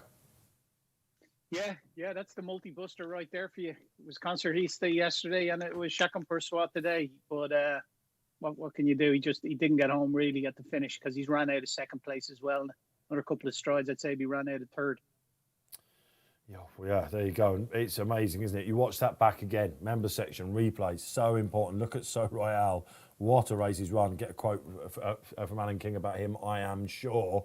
Alan's, of course, got Tritonic to come. You have to be very proud of So Royale, I think, the way he came back into that race. And, of course, you never know with the bookies which one it's going to be that sinks. And people are thinking maybe Monkfish might have come. Would it be Bob Ollinger? Nope. It was Shacken. Unbelievable scene. So he made the race this time around. It was a great, great champion chase. So many horses ran. Belting races. We must, however, move on as ever here on RP Live because we've got the race that's been just puzzling me throughout the lead up to the festival. I must admit, I only really looked at it last week, and it is the cross country. Are you a fan of the cross country? Is it your sort of thing? You know, loads of shorties, the end of bulge of dominance over the years, or do you love it? You know, when some of these old boys go and do it, reinvent some horses. And we have got a real hot pot here, Barry Orr, haven't we? What price is Easy's Land? Yeah, 204 now at the moment. On the slide was 198 just a little earlier and has gone out the odds against and sliding all the time as well, although you would expect that the money will come for it. Tiger Roll, a little bit negative for him as well. I suppose the ground could be a concern there. Is 6.0. Sumneck, 11, 18 Lebroy, Falco de Flaws, 18 as well. It's not a race I had a very strong opinion in at all. They're just at the price I was going to lay the favourite at a shade of odds on 1.98, but he's drifting all the time now. He's 204 to back 206 to lay. So might just be a watch and brief with him for now. Just in terms of the ground, we know how the ground is on the main courses, but doesn't this drain particularly well? Doesn't it get very fast very quickly, this track? Yeah, I think basically, Barry, it kind of exaggerates the going on the main course. So if it's wet, this gets even wetter, and if it's dry, this gets even drier. So yeah, I would imagine it'll be quick, and that's obviously a massive, massive neg for the favourite, isn't it? Yeah, but at 204, then I kind of we'll take 50 quid out of him at 204. So Okay. and happy to do it at 204, I suppose, because he's hovering around that mark. So 50 quid at the backer stake at 204, laying easy land for the charity. It's fair to say it's a complete revelation, wasn't it, when he came to the cross country track last year? 1-1-1-1-1 winning machine. Very disappointing, some thought, on his return, in November. I remember speaking to Keith Melrose, and we should bring Keith in. Keith's going to be on the show in the next 2 days coming up, the betting editor at Racing Post. And he had his theory. He was happy to take him on in November because he must have a run this horse. And when he won last year, he had a run in February. No prep run this time around. Is that a concern? Well, that's what Keith tells me. Having spoken to Keith yesterday, that's basically was his argument, was that these horses like to have prep runs, these French horses, and it's not. It suggests that the fact that he hasn't had one suggests that not all has been maybe right with him in his preparation. I mean, he had a run in a listed chase at Pau, I think, before coming on to win this race last year, and he hasn't had that this year. So why not? He hasn't run since November. His sire, Gentle Wave, is a massive influence for heavy ground. He's got an outrageous strike rate on heavy ground, and he's pretty average on anything else. Easy's Land is similar. He's got a great strike rate on really testing ground and not particularly good on anything else.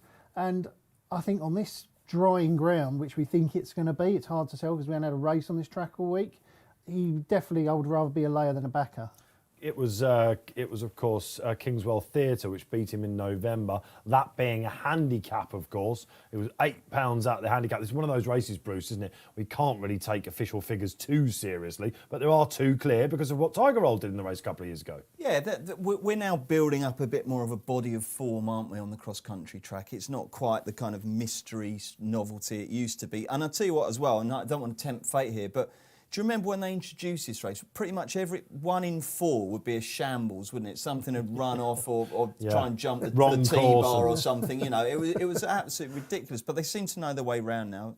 We might be due one, of course. But, my two thoughts on this race are, 1, lay Easy Land to win, and 2, lay Tiger Roll to be placed. Yeah, a lot of people saying that. Now, I'm not denigrating Tiger Roll. He's one of the most incredible racehorses I've ever seen. We were talking about this yesterday, weren't we, G-Rod?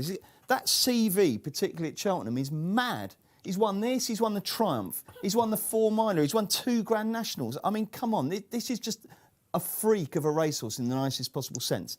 But his 2 runs since finishing second in this last year have just been really, really poor. And particularly last time out, he virtually stopped. He was barely moving forward, crossing the line. Now, it might well be that was 2 mile 5, horrible ground. Don't worry about it. It's all about today. He might come back. He's surprised us all so far. But I just wonder whether at 11, with so much on the clock, the old Father Time is catching up on him here. I also think that if he did still retain a spark of ability, they would be going for the Grand National. That is exactly what I think as well. However, I because it just puzzled me so much, there's a chance if he returned to form that he would make 9-2 look too big. And I mean, some neckers won the other race. I was asking how many have been postponed to you earlier. There's just the one so far, isn't there? But some neck won one as well. Richard Johnson, he's one of the senior riders that has always ridden in these races. Remember Balthazar King, etc., etc. Rachel Blackmore, fair play. She's on Balco de Flo, who was seen soaring over a few of the cross-country fences. We've got LeBroy, who is one of these that one day will come back and put egg on all our faces. Well, he won't put egg on mine because I've tipped him. Here we go. I think I like him. I know he's the sort of horse who probably a lot of punters have backed and he's let them down once or twice, but he's good. He's got some ability. He's won over the national fences, which is a bit of a clue here in so much as it's a slightly unusual, unorthodox type of race. I just thought each way 4 places here. I'd much rather be getting involved in a horse like LeBroy than one of the front 2. The National Hunt Chase winner, of course, and we interviewed Ben Pauling earlier this season, not year, and he basically said it took me a season to get him back, after that. That was the one where they were absolutely out on their shields afterwards, wasn't it? And it was the classic chase for me where I thought, oh, you're a bit of a monkey now. Yeah. And then at Musselburgh last time, he was expected to do better. The money came for him. And once again, he ran on when the race was all but over. Now, this is the sort of race that could just, reinvent a horse like this. It has done over the years. I said this when Keeley was sitting in that seat earlier when he went, he won't.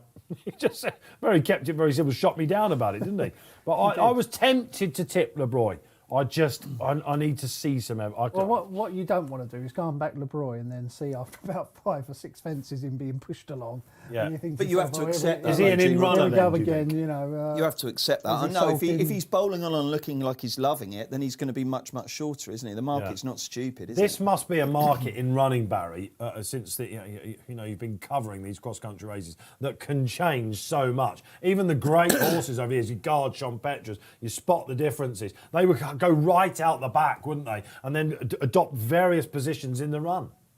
Yeah, but it's not a massive in-running betting race as the configuration of the course and the way the race is run would suggest, Dave. Invariably, horses that are the favourites always seem, the market principles always seem to run well in them. So out of all the races from an in-running point of view this week, this is probably the least traded. Okay, that's interesting. You can just see the spotlight verdict there in the corner, which we're about to replace. We'll get back to Ben Hutton's spotlight verdict. Brian Stewart Cunningham comes on the show and was thinking, there we are, perfect. Hogan's Height or Some Neck. Well, we've dealt with Some Neck a little bit. Let's just talk about him quickly. John McConnell then, Cheltenham record with Richard Johnson. They've won some big races, a Go Another Go, horses like that in novice hurdles. And he's obviously a course and distance winner, G. Yeah, he's a grey. He used to be with Mullins, didn't he, for a while? Underachiever with Mullins. Yeah, he was. I thought he made quite hard work of it in December, didn't you? Did he get up close home, if memory serves me right? It was one of those that just one of those. Okay, he's bounced back. It was a bit like what LeBroy can do. What about Hogan's Height then, who Ben Hutton has gone for in the spotlight? Wouldn't put you off Hogan's Height because he likes good ground, And the fences is the angle, isn't it, that Ben comes in with being Grand Sefton winner over the national. Yeah, it is quickening ground, which will suit him. The other two that I like are the two King's Theatre horses, because the ground is quickening up, and King's Theatre progeny do like good ground. And if you look at the last 30 runnings of these cross countries, King's Theatre horses have won more than any other. I think 6 winners have been by King's Theatre, or 6 runnings have been won by King's Theatre. Number crunching. Good angle. So I've backed Kingswell Theatre and King's Temptation. So the two Kings, who both like decent ground and have got bits and pieces of form over the course. Kingswell Theatre won that race. That was a handicap though that day, wasn't it? Yeah, it was. He'd get a lot of weight. He was out. How much exactly does weight make a difference in these sorts of races? Because they're up and down and slow pace. It's open to conjecture that. King's Temptation, just to give you, he'll love the ground. It's a good spin this for Brian Carver on the Ben Case, and these are obviously Croco Rouge, wasn't it, that took out at a Grand Annual a couple of years ago. Yeah. I was with him when he won those 1-1-1-1-1s. It was at the start of the season. He loves decent ground. If he gets an easy one up front, you've got 2 front runners on your side, basically. I think. Absolutely. And the thing with him is he had a spin at the track, and it was an eye-catching run because he sort of didn't look like he was enjoying it that much. Dropped himself out, detached. And then if you watch the video, he actually is coming home quite well towards the finish and staying on again, almost as though, he's had a bit of a spin there. I didn't really like it at first, but then started to warm up to it as he started to go through the race. So I just wonder if he might improve with that spin under his belt. As I say, he'll like the ground, and I think he could run well. He's 50-1, isn't he? So each way, King's Temptation and 25-1, I think, Kingswell Theatre. Couple of real curveballs there, but that was answered for you. OK, let's get another one on. Cormac Devine, great name. Might take Hogan's Height here, weighing in with a spotlight. Who rides that horse? Gav Sheehan. Oh, Gav. Because I see you both gaffed him during the Oh, yeah, you championships. didn't like this last year when I did this. How long do you have to know him before you can call him Gav? I've done quite a few previews with Gav. Okay. He's been in, he's done a Water Shout with us as well. Has he given you permission? Well, he hasn't given me permission, but I don't know. But He hasn't objected. Has Leanne Franco Dettori ever given you permission to call him Frankie? You're Lenny. No. No, there you go. I still have to call him Mr. Dettori. Is that right? Yeah. Even then. What about the trainer of the meeting and the jockey of the meeting? Balco de Flo for de Bromhead and Blackmore. Barry, perhaps you've got an angle on this one. I say again, Bruce, sorry. I'm just saying about, obviously, Henry de Bromhead and Rachel Blackmore having an unbelievable week. And if Balco de Flo won, everyone would go back to some lines of form and say, well, that was obvious, wasn't it? Look how, he's got the back class, hasn't he? Yeah, the Jigginstown horse. Yeah, he certainly has if you go back far enough. But sometimes it smacks of desperation with these. He was beaten a long way by Allaho last day in Thurles. The time before that, now top racing, I suppose, as well. Applutard beat him over 50 lengths. He was way out the back there. It's been a long time since he's shown a bit of form. Janie, when was the last time he won a race? Well, the Ryanair Chase, wasn't it? March 2018, the Ryanair Chase when he beat So Royal. That's the last race he won. So he's not really inspiring confidence in his recent form figures, anyway. But it is a Ryanair. I mean, he's like you say, he has the back class. Yeah, funny, isn't it, that in this race now you've got a Ryanair winner, a dual Grand National winner. It's becoming more and more a thing now, isn't it? You don't just have these horses that are just specialists in this. No, absolutely. Yeah, I think it has become a bit more attractive. I mean, JP McManus loves this race, doesn't he? Do you like it? Yeah, I used to. I mean, Spot the Difference would be one of my top 20 all-time horses.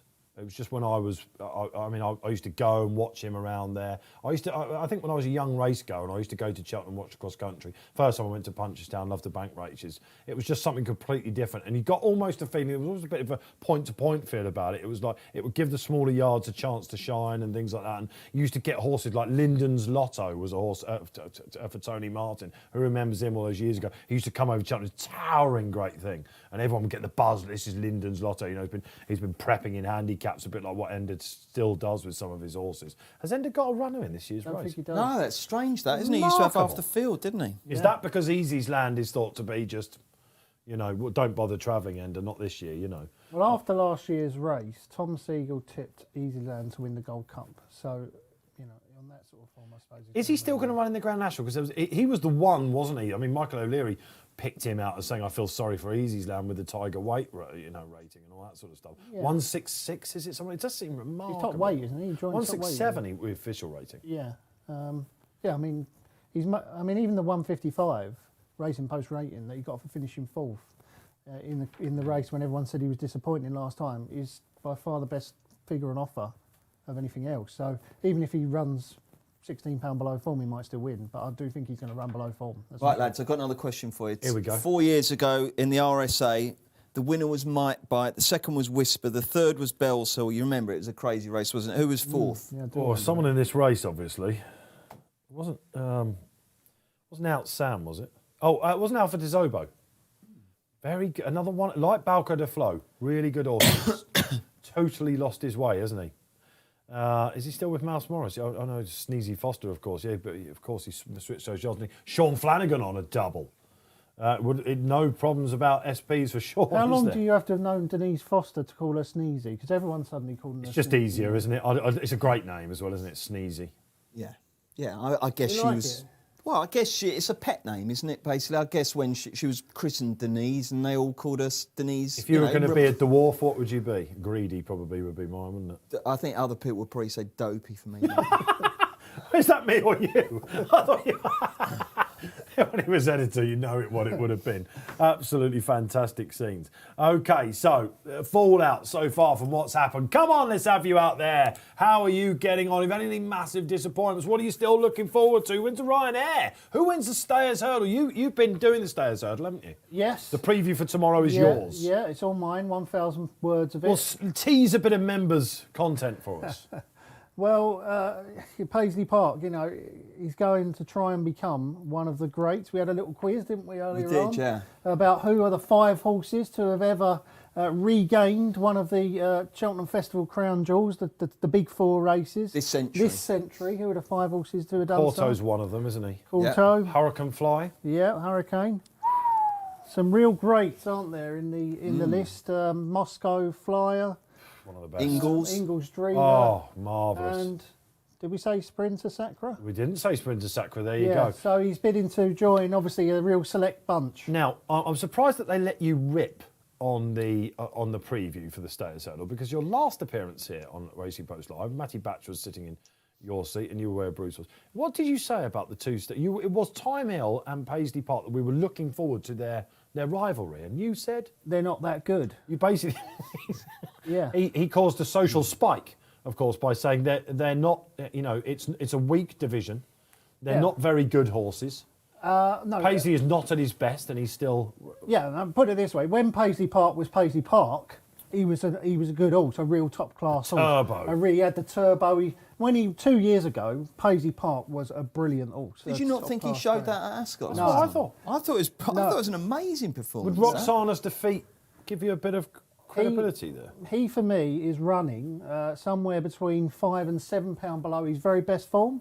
And yet he's still good enough to be the best British stayer around. This is appreciate Mark II. This all the judges. This can't win. This can't win. This I'm can't not win. saying And he he goes can't and win. wins. He will win. I mean, he is. He just wins. I'm just Well, I saying think so, that yeah, he's running below form and he's still good enough to win. So that to me tells me that it is a poor, weak staying division. I was getting keener and keener on last year's winner, Listenagar, who won at massive odds, but I don't think the ground's right for him. He's got absolutely no chance. He though. did He run ran quite so well. He well did run at quite Haydock. well. No, he didn't, Yeah, yeah. but he did run well. But I think he's the sort of horse where he caught your eye coming up and he didn't quite go through it at the finish. And I think some people sort of still try and talk that into a good performance. Putting me off, boys. You're putting me off. On RPRs, he is the worst Stayers Hurdle winner. Yes, I know since that. Shul R, whatever it was called, in 1993.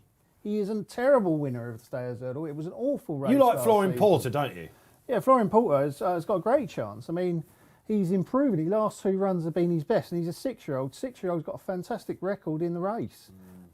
People think, oh, because it's a staying race, you need an old horse. 6-year-old's got a superb record in the race. He's the one going forwards. Paisley Park is definitely coming backwards.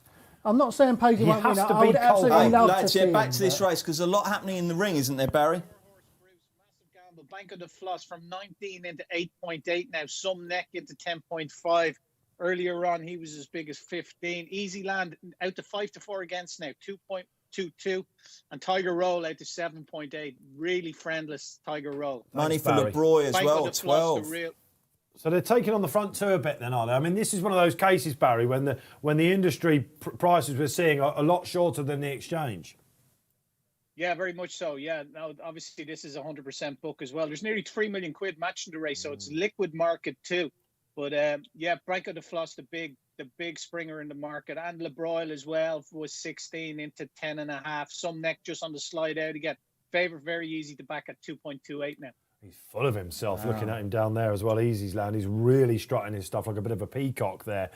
So Gamble's abound then. Balcon de Flow, absolute steamer now, isn't he? I mean, for the firm so far of this week. Yeah, but if you're a Ryanair winner, you're only 10, and he's not got absolutely battered this season. I mean, you know, he's not as good as he was, but he's not going to have to be anything near as This good is the to win worst this, is he? Ryanair winner, is it, of all time, or one Yeah, of them? I mean, it's a terrible It was Ryanair. under So he beat, wasn't it? It was under So, where under So was below Lads, there's an form. update on the bet if you want to hear it. Go on then. Yeah, go go on on. then. So his cash out offer was 175. We've upped it to 275 grand. If he wants to cash out, He's we'll got give him to. 275 grand. And he's invested a fiver now, don't forget. He's waiting on Envoy Alan tomorrow. Do you stick or do you take 275 grand for a fiver? Do not cash out. I can hear the boys in the gallery saying, absolutely do not cash out. I know cash out generally I wouldn't because the offer's not great, but that offer to me is fantastic. You've got to. Well, it depends, doesn't it? I mean, if he's got a mortgage and he needs some, you know, he's got to take the money. No. Do you watch Ant and Deck? You know when they win the Yeah. adverts and they It's gamble on like, that? you know. I'm always saying to play, but on this one, no. Play it safe, my friend. Take that money and go and celebrate. Wow. Surely. Okay, that's just highlighted Envoy a bit more, isn't it? We've got a sneak preview of the Stayers Hurdle there as well, which is great.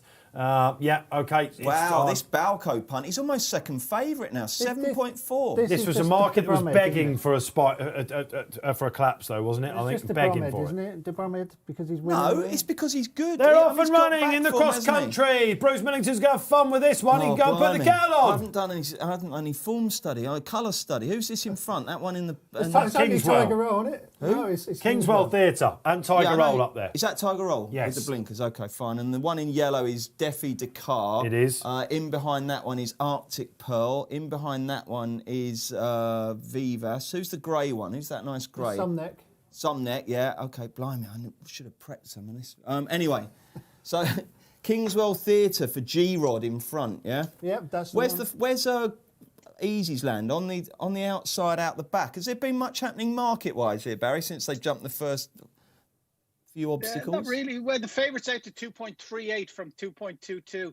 6.6 Tiger Roll, Sumneck 12, LeBroy 12, 6.6 Bank of the Flow. He had a Betfair SP of 7.5.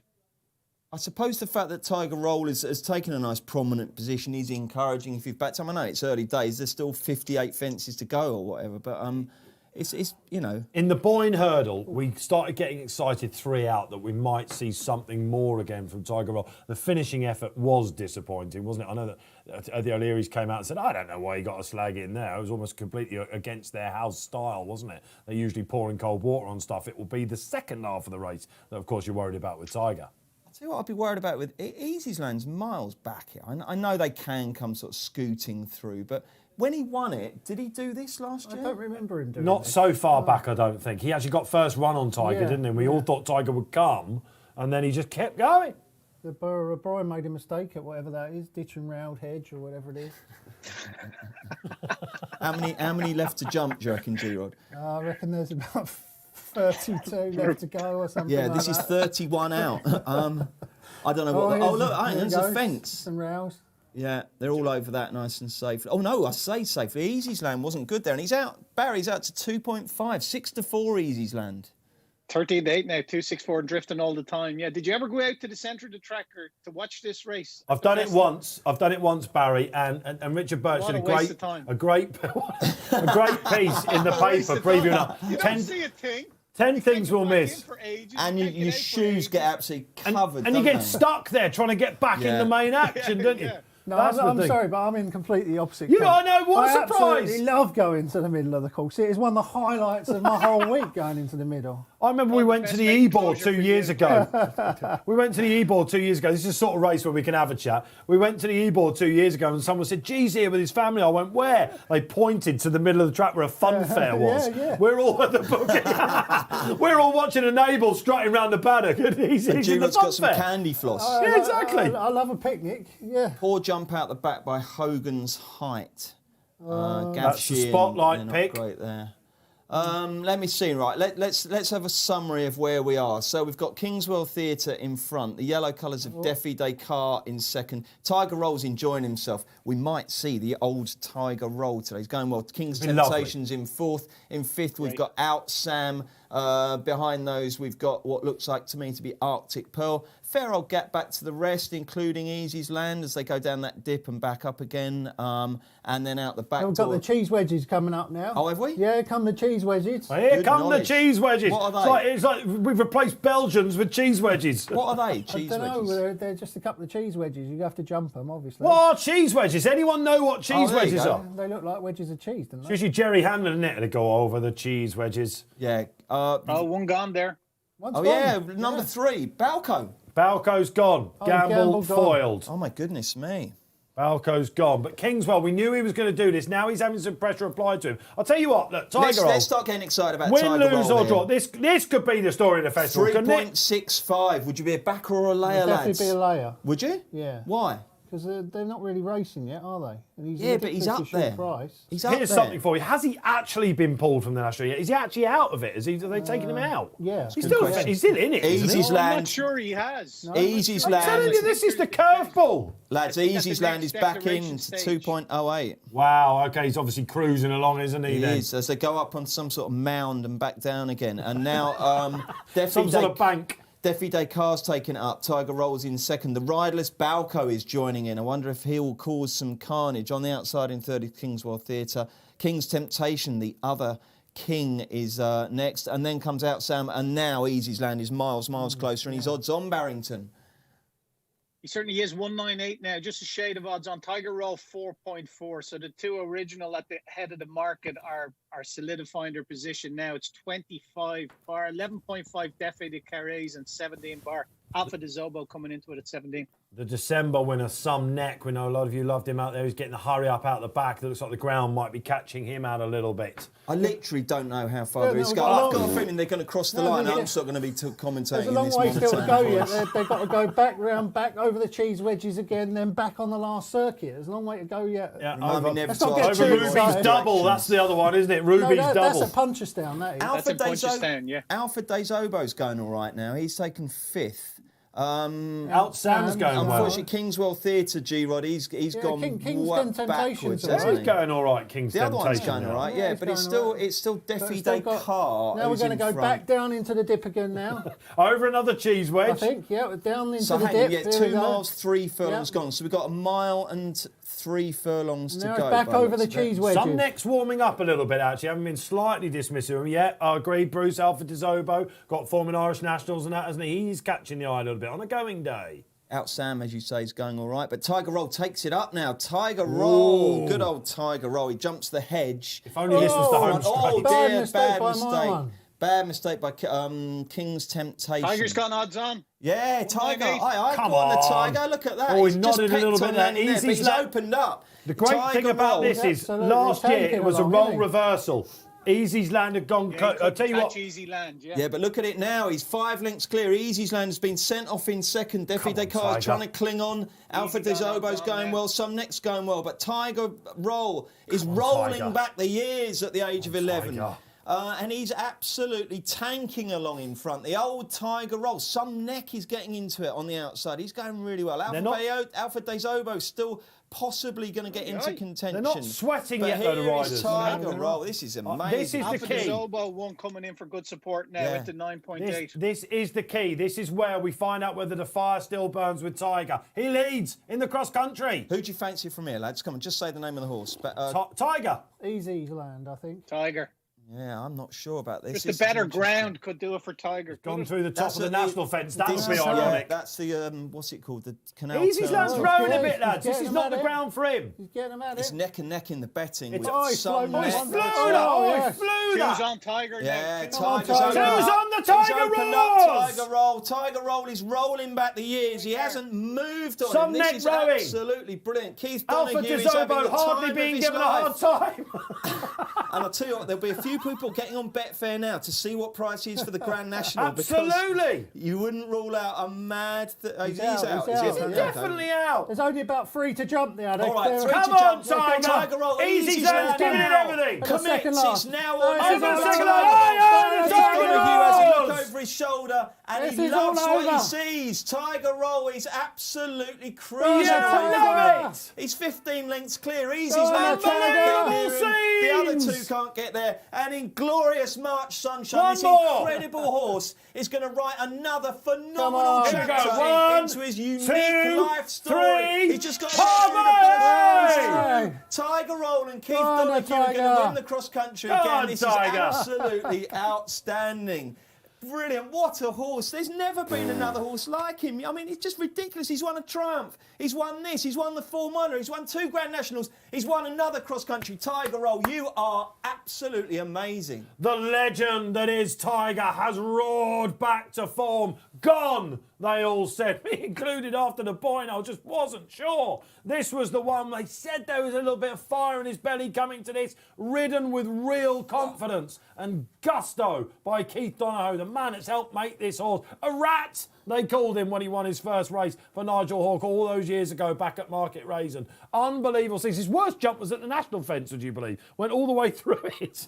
Wow, unbelievable. You must have enjoyed that, right? Let's go to Barry then. Easy's land with, I don't know exactly where they were in the race, some way off. He went low, didn't he? But when did the Exchange public know Tiger was going to come back? Odds on over the far side. Well, couldn't tell you at what stage, at what the fence was actually called, but about 4 out.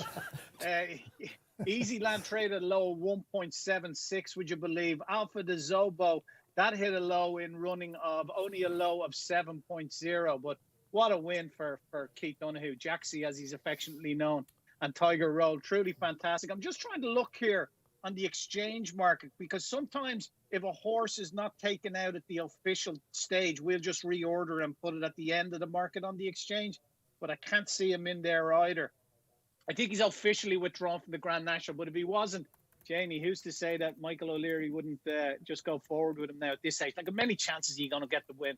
You never get another chance to win a third Grand National, would you? I just think it was ill thought out of O'Leary, and I think it was prompted by other circumstances at the time. We're hearing he is definitely out. That's what we're hearing. This is where you want crowds, isn't it? Can you imagine this horse would be getting the reception of all time, wouldn't he? I mean, is he the greatest Cheltenham Festival horse of all time? yes, I think he is. He is. I mean, if you sort of exclude, the Gold Cup maybe. 5 festivals.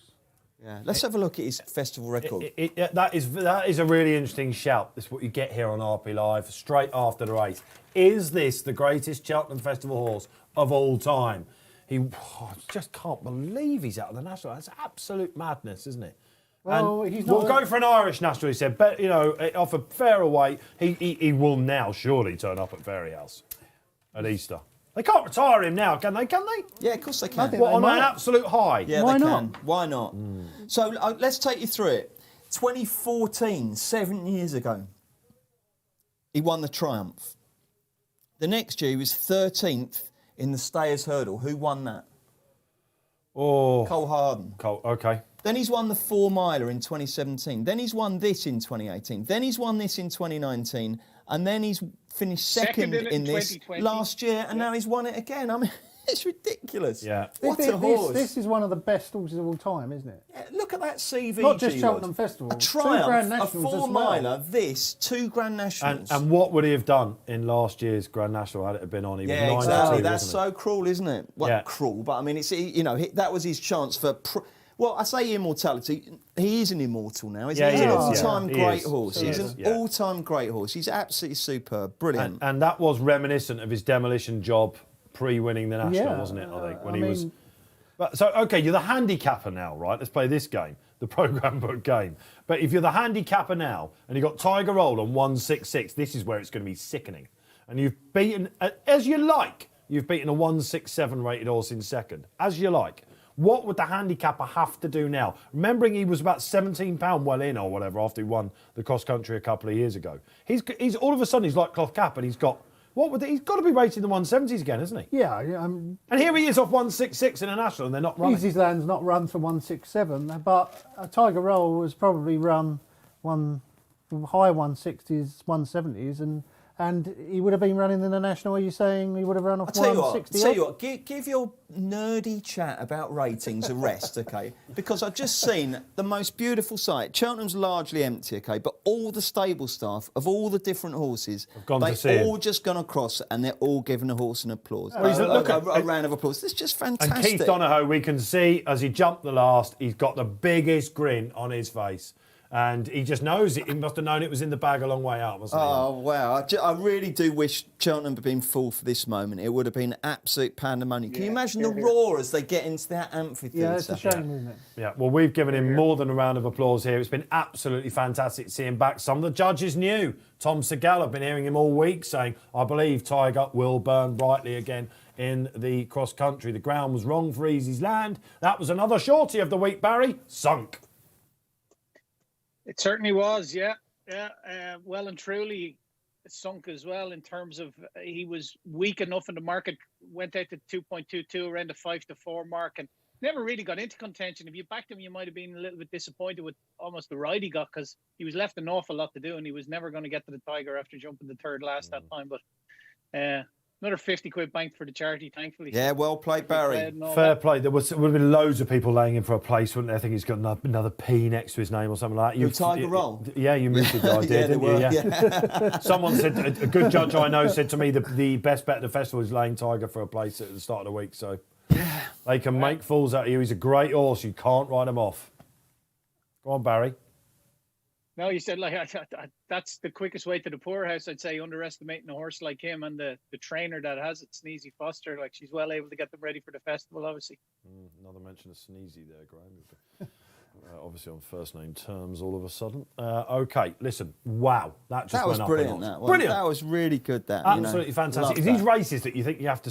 What we're going to talk about. We had a bit of a laugh through it, didn't we? We could have even talked about the Stayers Hurdle through it. But there was a moment where all of a sudden, three of us all twigged, and Barry as well, and the Exchange. Hang on a minute. this is going a little too well, isn't it?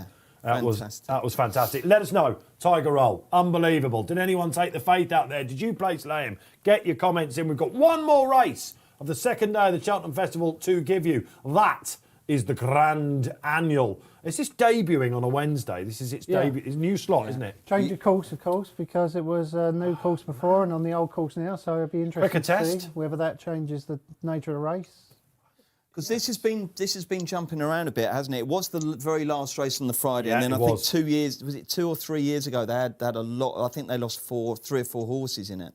And you know, everyone thought, well, hang on a sec, why are we running this the last race? You've got all the jockeys who haven't had a winner desperately going, you know, ballistic to try and get on the worst of the ground. Yeah. So they moved it, but now I think it's been moved as part of the rejig to accommodate the Mares' Chase. It has, hasn't it? We have a new race, of course, at the Cheltenham Festival. No novice handicap. That was jacked at Sandown. You would have seen that, of course, on Imperial Cup Day in a new guise, completely new, different race. But that's where it's been put to, because we have a Mares' Chase on the Friday, of course. What do you make about that? Again, we can give that a chat for you if you like. But we must go to a wide open handicap. This is like the Coral Cup, isn't it? Over the fences. How many run? Goodness me, let me remind. Just the Inval was out, won it for Nicky Henderson. That means a maximum field of 20 down to 19. And Barry Orr, a real buzzer in this, is last year's winner. Chosen mate for our mate Sandro De Michele and his pals. However, embittered Joseph O'Brien. He could do with a winner, couldn't he? Yeah, he certainly could. 19.5 chosen mate. Last year's winner was matched at. He's into 8.8 now. 6.2 embittered. Zanza 10 along with Iblio at Tukas, another Joseph O'Brien runner. 11.5 and us and them, who a lot of people in the yard seem to think would go particularly well. The third of the 3 Joseph O'Brien runners is 17.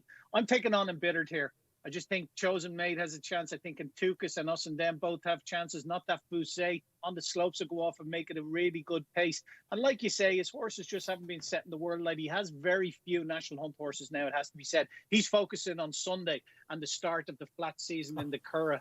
Joseph O'Brien is for sure. He was beaten a long way by Energumen. Now that's top class form. He's beaten 23 lengths though that day, and time before that he was beaten 21 lengths by Franco de Port, again in a top class race. But even off his mark of 159 or what he's racing on in the UK, 146, I think he's opposable at the price. I'm just going to take 25 quid out of him as well, Bruce. We're winning, I think, around 150 quid for the charity, so I don't want to go mad here. We'll just lay embittered at around 5-1 mark, which is 6.2. Take 25 quid out of him. So we're not doing anything really massive here in that we're back in the field at 5s on, really. Yeah, I mean, again, as we said yesterday, Barry, that's not going to be for everyone, is it? Because you're basically having a big fat odds-on bet. But what you do, you're backing 19 horses against 1, aren't you? So as long as you're staking sensibly, a lot of people, that's kind of trading, really, isn't it? And a lot of people do that, and that's how they do it. I suppose. Again, it's worth reiterating, isn't it, Dave, here, that on the show we're trying to win money for charity as well as showcase the exchange. You don't have to be... Betfair is different. It's a different experience to bookmakers. But if you're normally £2 or a £5 punter, that's absolutely fine as well, isn't it? You know, you don't need to go nuts with it. I didn't have a bean on the cross-country race. It was just the one race of the week I knew I wasn't going to have a bet in. I put up Tiger Roll as a tentative selection. Absolutely thrilled by calling him home. And I don't know, is this a race then, Bruce, that you've ever had? Yeah, we're just watching Tiger coming into an empty winners enclosure. That's a little bit heartbreaking. Yeah, that's why you kind of hope it's not the end. And I don't know on that. Like I say, let's just concentrate on Tiger Roll just for a sec. We gave him a racing post rate of 171 when he took apart the field a couple of years ago. If he hasn't run to that, I'll be very, very surprised. And we were all over him for the National that year. Cloth Cat would have had a serious rival again. And I wonder how does Michael O'Leary feel now? Well, happy that the horse is back, obviously, and I mean, I know, but haven't taken him and robbed the horse of a chance of a third Grand National. Why has he done that? And has the English handicapper been vindicated as well? Well, the Indian, absolutely. Yeah, but then to be honest, Barry, no one ever doubted that. That was just a typical petty O'Leary's v the British handicapper row that was just tiresome, pathetic, unnecessary. If I sponsored the Grand National, I wouldn't want an owner mouthing off unnecessarily like that. And you're absolutely right. This is stupid. What Tiger Roll there in the national? All right, cloth caps chucked him, but Tiger Roll would have had a fantastic chance. And it's a real shame, isn't it? When I think about it. Yeah, it is. Gigginsdown released a statement to say that the horse is clearly not as good as he was, and the rating is unfair. Well, that suggests that he clearly is as good as he was, if not better. And in a funny way, he's probably sitting there thinking, "Aren't we clever? Because we pulled the wool over their eyes and we've won the cross country." Well, you're not very clever actually, because if you left him in the Grand National, it would have been fantastic and potentially one of the great racing stories now won't be written. And so one of the played. great Grand Nationals with cloth cap in the race as well would have been brilliant. A real rival for Tiger. Anyway, look. Todd, we've got to go on, guys. We've got to move on because we're 10 minutes away for the Grand Annual. Get your selections in for the final race here on RP Live. Tell us what you think is going to win the bumper as well. Really looking forward to that after we go off air. That looks like a really classic race. And has this ever been a handicap that's done it for you? Sorry, Barry. Has this ever been a handicap that's done it for you?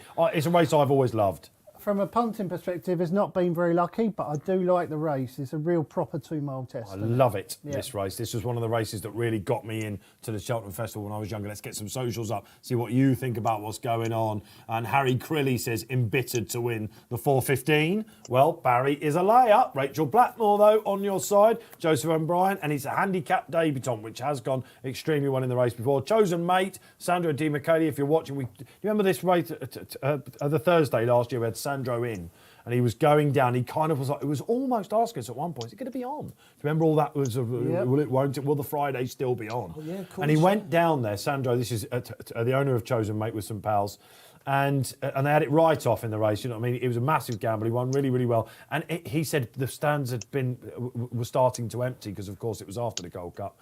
And it was a really weird atmosphere. He hasn't shown a lot since then. But Jordan Gainford is a young man we're going to be hearing more about, this week. Yes, he is. He's a £7 claimer who has basically been booked for several top rides, hasn't he, including 2 tomorrow, the Bosses Oscar and... there's another one later on in the week, isn't there? Let's have a look. Yeah, another favourite. And he's an Irish jockey, isn't he? But he obviously is held in high regard because he's had loads and loads of rides. Shunter. The Shunter, that's it. Yeah, and him taking £7 off the Shunter is going to go in a great chance of winning that bonus. And Keels did a bit of digging, didn't he, into this Paul Keelan. He said, "What? Hang on a minute. This guy's had a lot of rides. He's had more than all the title-chasing jockeys put together." Now, they might be taking it slightly easier in the run-up to Cheltenham, potentially. But look, this is part of the plan. He's been really, really well backed. I've got Nap in this race. No. Go on. Yeah, and in about January, when was it when On the Slopes came back in that bumper? It might have been February, mightn't it, looking at it now? It was, 9th of February, when everything was off. And he basically wanted to come to the Grand Annual or the Novice Handicap last year, having chased home Simply the Bets and Imperial Aura on Trials Day, when he charged for home. Who was on him that day? It was Adam Wedge, Tom Cannon back on, jockey that knows all as well. He didn't get home on soft ground over 2 mile 4. Everyone was like, hang on, this is all good. And then he went to Kempton instead to try and get his rating up. He had to go on this Saturday coming up, the Silver Meeting, as we call it, for horses that can't get into Cheltenham. And he absolutely hosed up, as you like, and punters latched onto him. He came back at Cheltenham in October behind Rouge Vif. Didn't quite get home that day. Magic Saint was the day. It was 3-1 favourite. Richard Johnson on. He didn't get home. He was really disappointed. They roughed him off, gave him wind surgery. There was a lot to like about his comeback. He's got his ground. He's on that Simply the Bets form and the Imperial Aura form. It's a horse that likes Cheltenham. If he's up there in the top 5, I think he's going to win this. And Tom Segal's gone for him. Keely's gone for him. Melrose has gone for him. I said to some lads yesterday, I said, "Are you on already?" Because my colleagues are all going for this. And he has been a bit of a plunge horse. But because it's Chris Gordon and because it's got Tom Cannon, he will start a double-figure price. Nap time for me. Need some luck, but I'm going to be cheering him. Yeah. Can often be a bit of a kiss of death. Do you find when you got like 6 or 7 or however many tipsters all on it at the same time? They never win, do they? But perhaps this is the one I was thinking to myself. I don't know why, because obviously everyone's looking at the same thing and they all know what they're talking about. But when they all come down on the same conclusion, for some reason, I don't know, it could be completely nonsense, but you just always seems to be sitting there thinking, is this too obvious? You know, you start overthinking it. But And obviously this year we're all at home, but I always get you to repeat this. They don't sit next to each other, do they, in the office? They do confer a bit. It must be said. But generally speaking, they're not sheep, are they? I mean, if Tipster A fancies horse X and Tipster B fancies horse Y, they'll stand their ground. the reason that it happens a lot is because essentially, and rightly so, Keeley, Siegel, and a lot of people, they put a lot of emphasis on Racing Post ratings. They like to frame their tips around Racing Post ratings. So if you've got a horse that is got a high Racing Post rating, then it will be on the radar of all the top tipsters. And if it has had an eye-catching run somewhere on the line, you can bet your life that either Siegel or Keeley or everyone might have seen it, and then that'll be why they end up 3 or 4 of the same tips, I would say. And they look for something that's been missed in the market, which we think On the Slopes probably was. Let's get a social up and Luke Strauss, On the Slopes, or Amula Gold for me. Amula Gold, Skelton, ticked a lot of ticks for this. Anyone like this chap? That's my tip. Bruce Millington, take it away. Never mind, take it away. This isn't going to be very impressive. I basically haven't got a clue. It's impossible. I think these races are impossible. Two winning fabs. I defy anyone to say they can really fancy one here. Really fancy On the Slopes. Fine, okay, and I wish you well. But, I mean, basically, there's 20 runners here. They're all handicapped to finish, simultaneously. And it's so hard to pick out reasons why one should and one shouldn't. You can latch on things and you say, well, that might give it a bit of an edge. You can have a clue, you can lean towards stuff. But Amula Gold here is consistent, got good form, quite likes good ground. And I just thought might get into the swing of things. And who was third in the champion chase last year?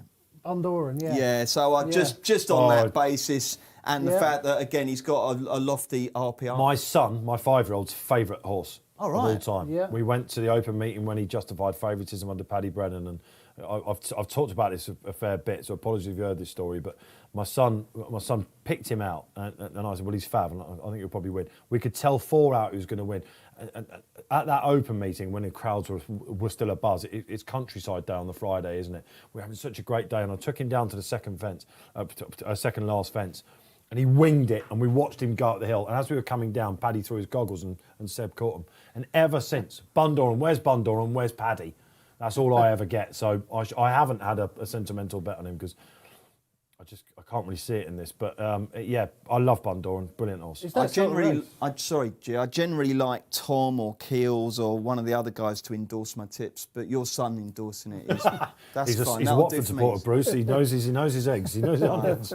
Well, I hope he's cheering after this then, because I've backed Bundoran and Amula Gold with minimum confidence. There we are. So it's that sort of race for Bruce. Yeah, I can understand that. G, what was the pick? Well, I have backed Intukas because I think that was one of the strongest pieces of form last time when it was 4th at Leopardstown. The Shunter was 3rd. Yeah. That has obviously won since at Kelso, and the 5th was Michuka, who's won at Leopardstown. I think they might change tactics slightly. That's 1 of 2 for Joseph O'Brien. Of course, he's got embittered as well. A bit surprised that Intukas isn't favourite, actually. He doesn't win very often. That is the worry. He's got a form figure 2, 2, 2, 3, 4, something like that. So I wouldn't put you off an each way bet. The other one I've done each way is Moonlighter because I like Dolos at Sandown. I think Dolos is a very good 2-mile horse at Sandown, and Moonlighter pulled his way through the whole race when beating Dolos last time and still beat him. And the 3rd has won since. The 4th is Caribbean Boy, who I love. So I've backed Intukas to win and Moonlighter each way. I've also had some sentimental money on Not That Fuise, because he's the sort of horse that I always back. I think he wants a real fast pace, and he always looks like this race might suit him. And if he doesn't win, you'd be crushed. And if he wins with none of my money on, I'll be disappointed. I've also had a small each way on Bundoran as well. Yeah, so, good. It's that sort of race, right, that's it. Talk amongst yourselves. I'm going to have a wee small bet on Bundoran now. What do you want to talk about, G-Rod? What do you want to chat about? What price is he? Bundoran, he was about 40 on the exchange. 40, yeah. Okay, all right. Price, let's have a bit of that. Well, last season, right, he was 3rd in Champion Chase, wasn't he? You said that, right? And he's shown nothing this year. But I thought he come off the home bend in 2nd in Champion Chase behind Politodog. He was run out of it to finish 4th, I think, or 3rd. What did we just say? 3rd, near the line. It was soft ground. This all to me bounces off a better surface. So I think better ground will suit Bundoran. If he runs to that form, he's got a great chance. But the problem is, of course, he's run 2 shockers or 3 shockers since. Yeah, but I mean, Tiger Roll had run 2 shockers this season. He didn't do too badly there, did he? Exactly. So perhaps he'll come back could and be win spot it. on, but Who do you fancy in the bumper, by the way, G-Rod? I've backed LA Bell. Oh, yeah, she's in my tracker. Yeah, that's right. But I just didn't Did you think... back her last time? Yeah, got so We were lucky. in that days. Got beat a neck and somehow got a dead heat. We thought we were going to sign off, haven't we? It's all been pretty straightforward on RP Live, and we were like, hang on a minute. Unbelievable. Guy Lewis has had a shocker here. The judge just The worst... It was dark in his defence, but the horse should not have a one next to its I think name. the worst thing is if you were sitting there on your Betfair and betting in the photo. I think lots of people took the 1.01 available absolutely. on the winner, and of course on a dead heat you only get half your stakes. So Yeah, at 101 that's you're a bit right. solid. But the horse that dead heated was a stinker over hurdles, didn't it, last week? Yeah, but I think it lost a shoe and did it? There was breathing. There was problems. I can't Were remember. there? Yeah, have a look. I wrote that race up. I didn't get any excuses. Oh, you wrote it, didn't you? I did, yeah. You missed it. Well, the excuses thankfully now come up on the analysis as well. Ishgahara Lady, yeah, ran really badly. I don't really think that is the run that you judge her on. No, because it's Harry Fry form as well, isn't it? Without yeah. you know. But I think the too much of previous that. run at Aintree is the one, really. She went through that race like a real good horse. I don't think she built on that at Cheltenham, but she was still able to somehow win or get a dead heat. Yeah. Should we check for some market moves? I've seen Barry very shrewdly laid embittered at 6.2, and that one's now at 7.6. So who's been backed, Barry? Zanza, there's good money for that now with Richard Johnson in the plate into 9.2. We've also seen some money for, Chosen Mate steady at around the 8.8 mark, Iblio around the 10 mark, and Not So Fusi into 15.5. That's steady away there. So, yeah, and Bitter just a little bit weak at the head of the market now. Probably that's more is correct price, really, Bruce. So I'll tell you what worries me about Entutus. Go on. Well, yesterday when we were talking to DJ about it on the podcast, his words were, I think this is going to be one of the plunges of the festival, and I think it will go off sub 4-1. Whoa. And it's now trading at 10 on Betfair, and I think it's around an 8-1 chance. So that has not really developed. So is it just they don't fancy it? Is it that DJ was wrong? Or am I reading too much into it? Well, I don't know. That's a good question, actually. It looks like they've come for the other O'Brien horse, doesn't it? The Embittered that came in. He's also got Us and Them in there, who Barry mentioned, was third in the race last year. And you rightly saying that this is, now that it's on the second day, is on a different course. I don't think it will suit him. Remember, he was second in Arkle to Geneva a couple of years ago. He's a horse that wants all of 2 miles, I think. And while he's handicapped to go close and run it and looks like a bit of a plot again, JJ Slevin on, I think this might, the change in track, one horse that will be inconvenienced by it. A minute to go, by the way, if you haven't had your bets. Righty. Almost there. What's the change from courses do for this race? So I think I read somewhere that there's a much sharper... the Yes. second fence comes up much more quickly. The is that second right? last fence comes up quick after the turn, and then there's 2 fences close together in the straight. Whereas on the new course, they're a bit more spaced out. Yeah, which makes it thus stiffer, of course. Yeah. So look, we get a bit more stamina. Is Sky Pirate definitely done, by the way? Because I've spent all winter listening to Paul Keeley telling me how much he loves Sky Pirate. If Sky Pirate wins this, I don't really know how Keels will be feeling, because he played it when it was ridiculously well, and he was the one, wasn't he, that jumped on when all of us had jumped off and gone, God, what a bandit this horse is. It's still not badly handicapped on his run at Warwick last time. All Mankind took him out of his comfort zone on ground, probably not ideal. The one thing that I will say about him, if they ride him cold again, it looks like he's going to be up there, actually. He could just pick him off late on. Not that Fuis is really being well backed. He's very short indeed now. He's down to 13, so that's a huge plunge on him. And also in Tukas, the money's come for that now. That's single figures. Let's hope we get a clean start here. Let's hope we get a clean race as well, because like I say, 2 mile chase, it's fast and furious, isn't it? And they're almost off. Yes, they are indeed. Where's my on the slopes? He's got a nice I think there's going to be a bit of a pace on it, judged by this. Yeah, that's what I want to see. I want to see on the slopes in the top 5. Personally. Oh, they don't hang around here, do they? No. Come on, let him go. Let him go. Yeah, that's right. That's Thank clean goodness. enough, isn't it? That's a perfectly clean start. So they round the bend and face up to the first flight. It does come first fence rather. It does come up very quickly, and they're all up and over just fine. The favourite is Embittered, and that's settled in midfield. No problems there. The grey, who is setting the pace, is Capuchimix. Really hard to pronounce that name, isn't it? And then Us and Them is also been sent forward by the looks of it on the near side. And in the pink colours, we've got Moonlighted for the G-Rod. Moonlighter, yeah. We've got the famous Tim Radford colours on the outside with Glen Forcer. That one's prominent early doors, as is Western Miller for Charlie Longsdon. And on the inside, the yellow of Sky Pirate is right up there as well. So any moves market-wise, Barrington? No, nothing at the moment, Bruce. It's still as you were when they jumped off. 6.6 and Bitter. Chosen Mate currently 9. 11 Zanza. Yantukas, that's probably 1 into 8.8, and us and them into 12.5. So, Dave, anything catch your eye? Very happy. You've not mentioned him. He's in 4th place on the slopes.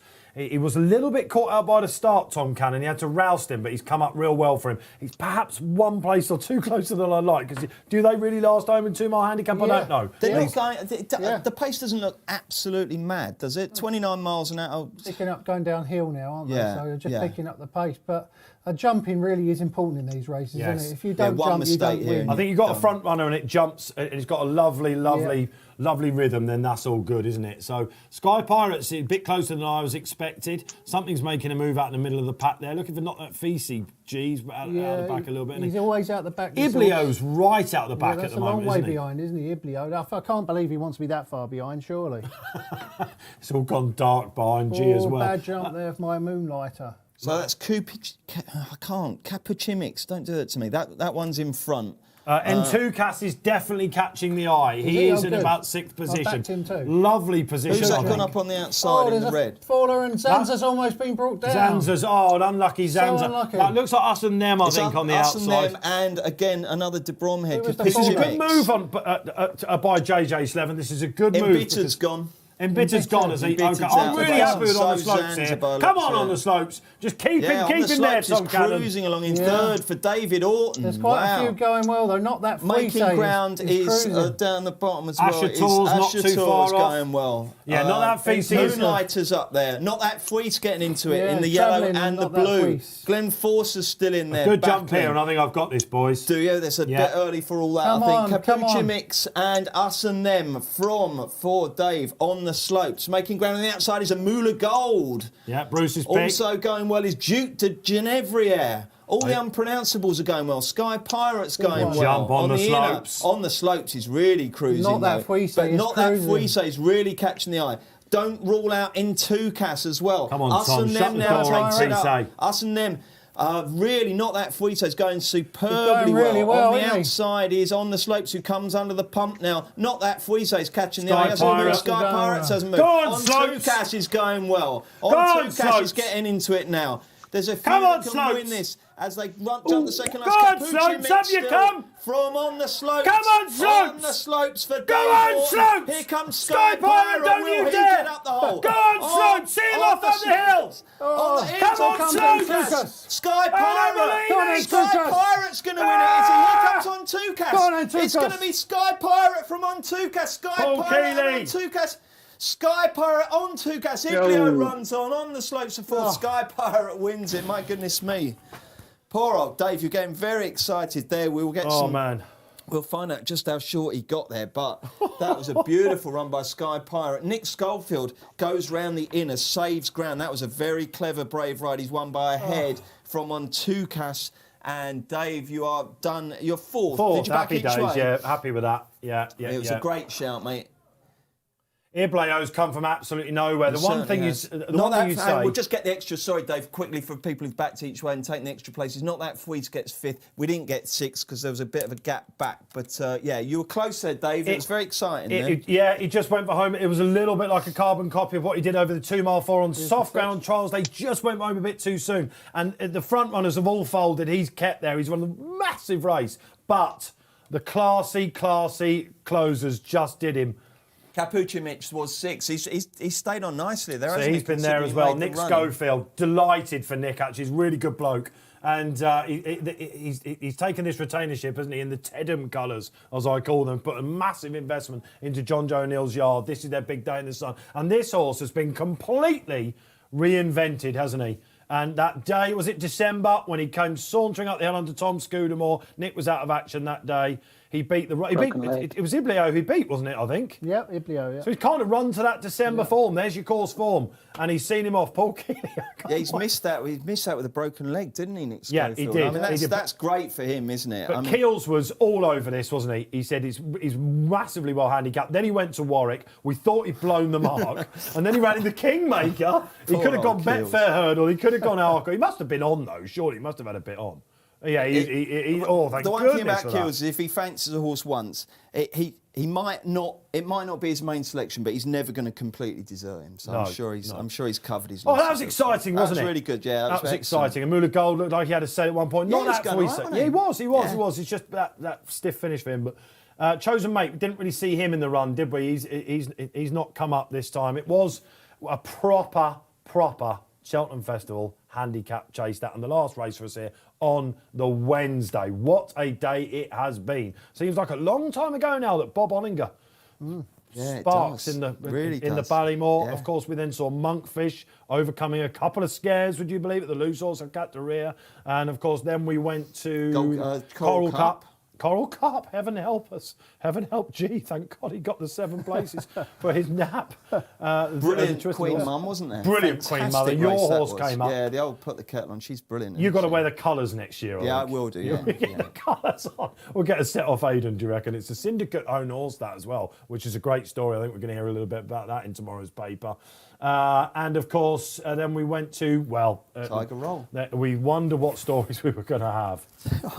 You know, this is what I love about racing and racing journalism and working on the Racing Post. You go into a day and you don't know what you're going to get, do you? No. It's like 6 football matches in one, all producing mad, brilliant, heartwarming, heartbreaking stories. Yeah. It's just absolutely and amazing. we were worried about, exactly how people would miss the track.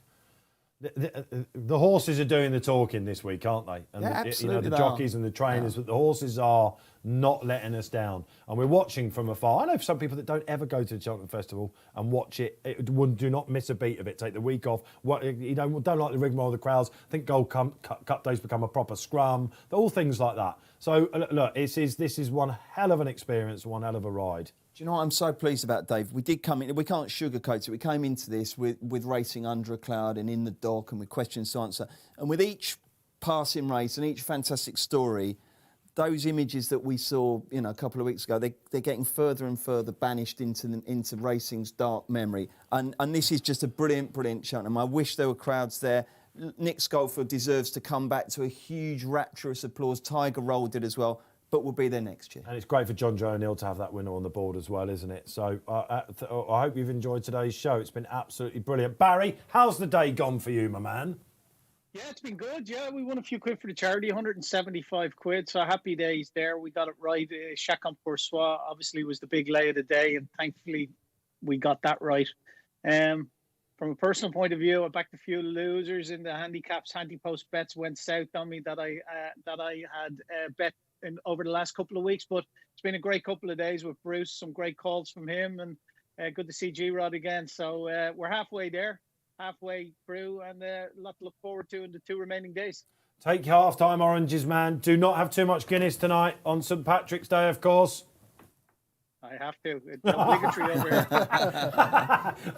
here. Fantastic scenes. OK, we've got one more social, I think, coming up on the screen before we bid farewell to you and the guys on the panel as well. Rob Bellamy says, let's all hit the like button for the lads. Happy days. Yeah, great stuff. It's been an absolute pleasure. Great to have you in for 2 days. I'm going to watch rather than participate next 2 days with a bit of a heavy heart because I love doing it. You and Barry have still got another 2 days. I wish you luck. I know you'll smash it. G-Rod, you're back tomorrow. Tip plenty of winners and enjoy the rest of the week. I've really loved these last 2 days. It's been brilliant. Thanks to everyone for tuning in. It's been fantastic. And we know weekends are difficult for you now with your new role that you have at the Racing Post. But will you come back maybe on the Thursday of Aintree, Friday of Aintree, something like that? I'd love to. I love doing Racing Post Live. Happy days. Lots of appreciation for Bruce out there. You're stuck with me for another day, my man. I know, yeah. I don't know ding. if I'm going to survive another day. Well, it's been a busy 2 days, isn't it? Taking on Paisley Park, though, tomorrow. That will be the thing, will we'll it? be taking on Paisley and... I haven't worked out any others yet, but we're definitely taking on Paisley. Fantastic. Thanks to G-Rod then. Thanks to you for watching. Thanks to the guys in the gallery. We've got a great team here at the Racing Post in the office. Oh, happy days. Party atmosphere. We're still only halfway. We'll see you tomorrow for Stayers Hurdle Day.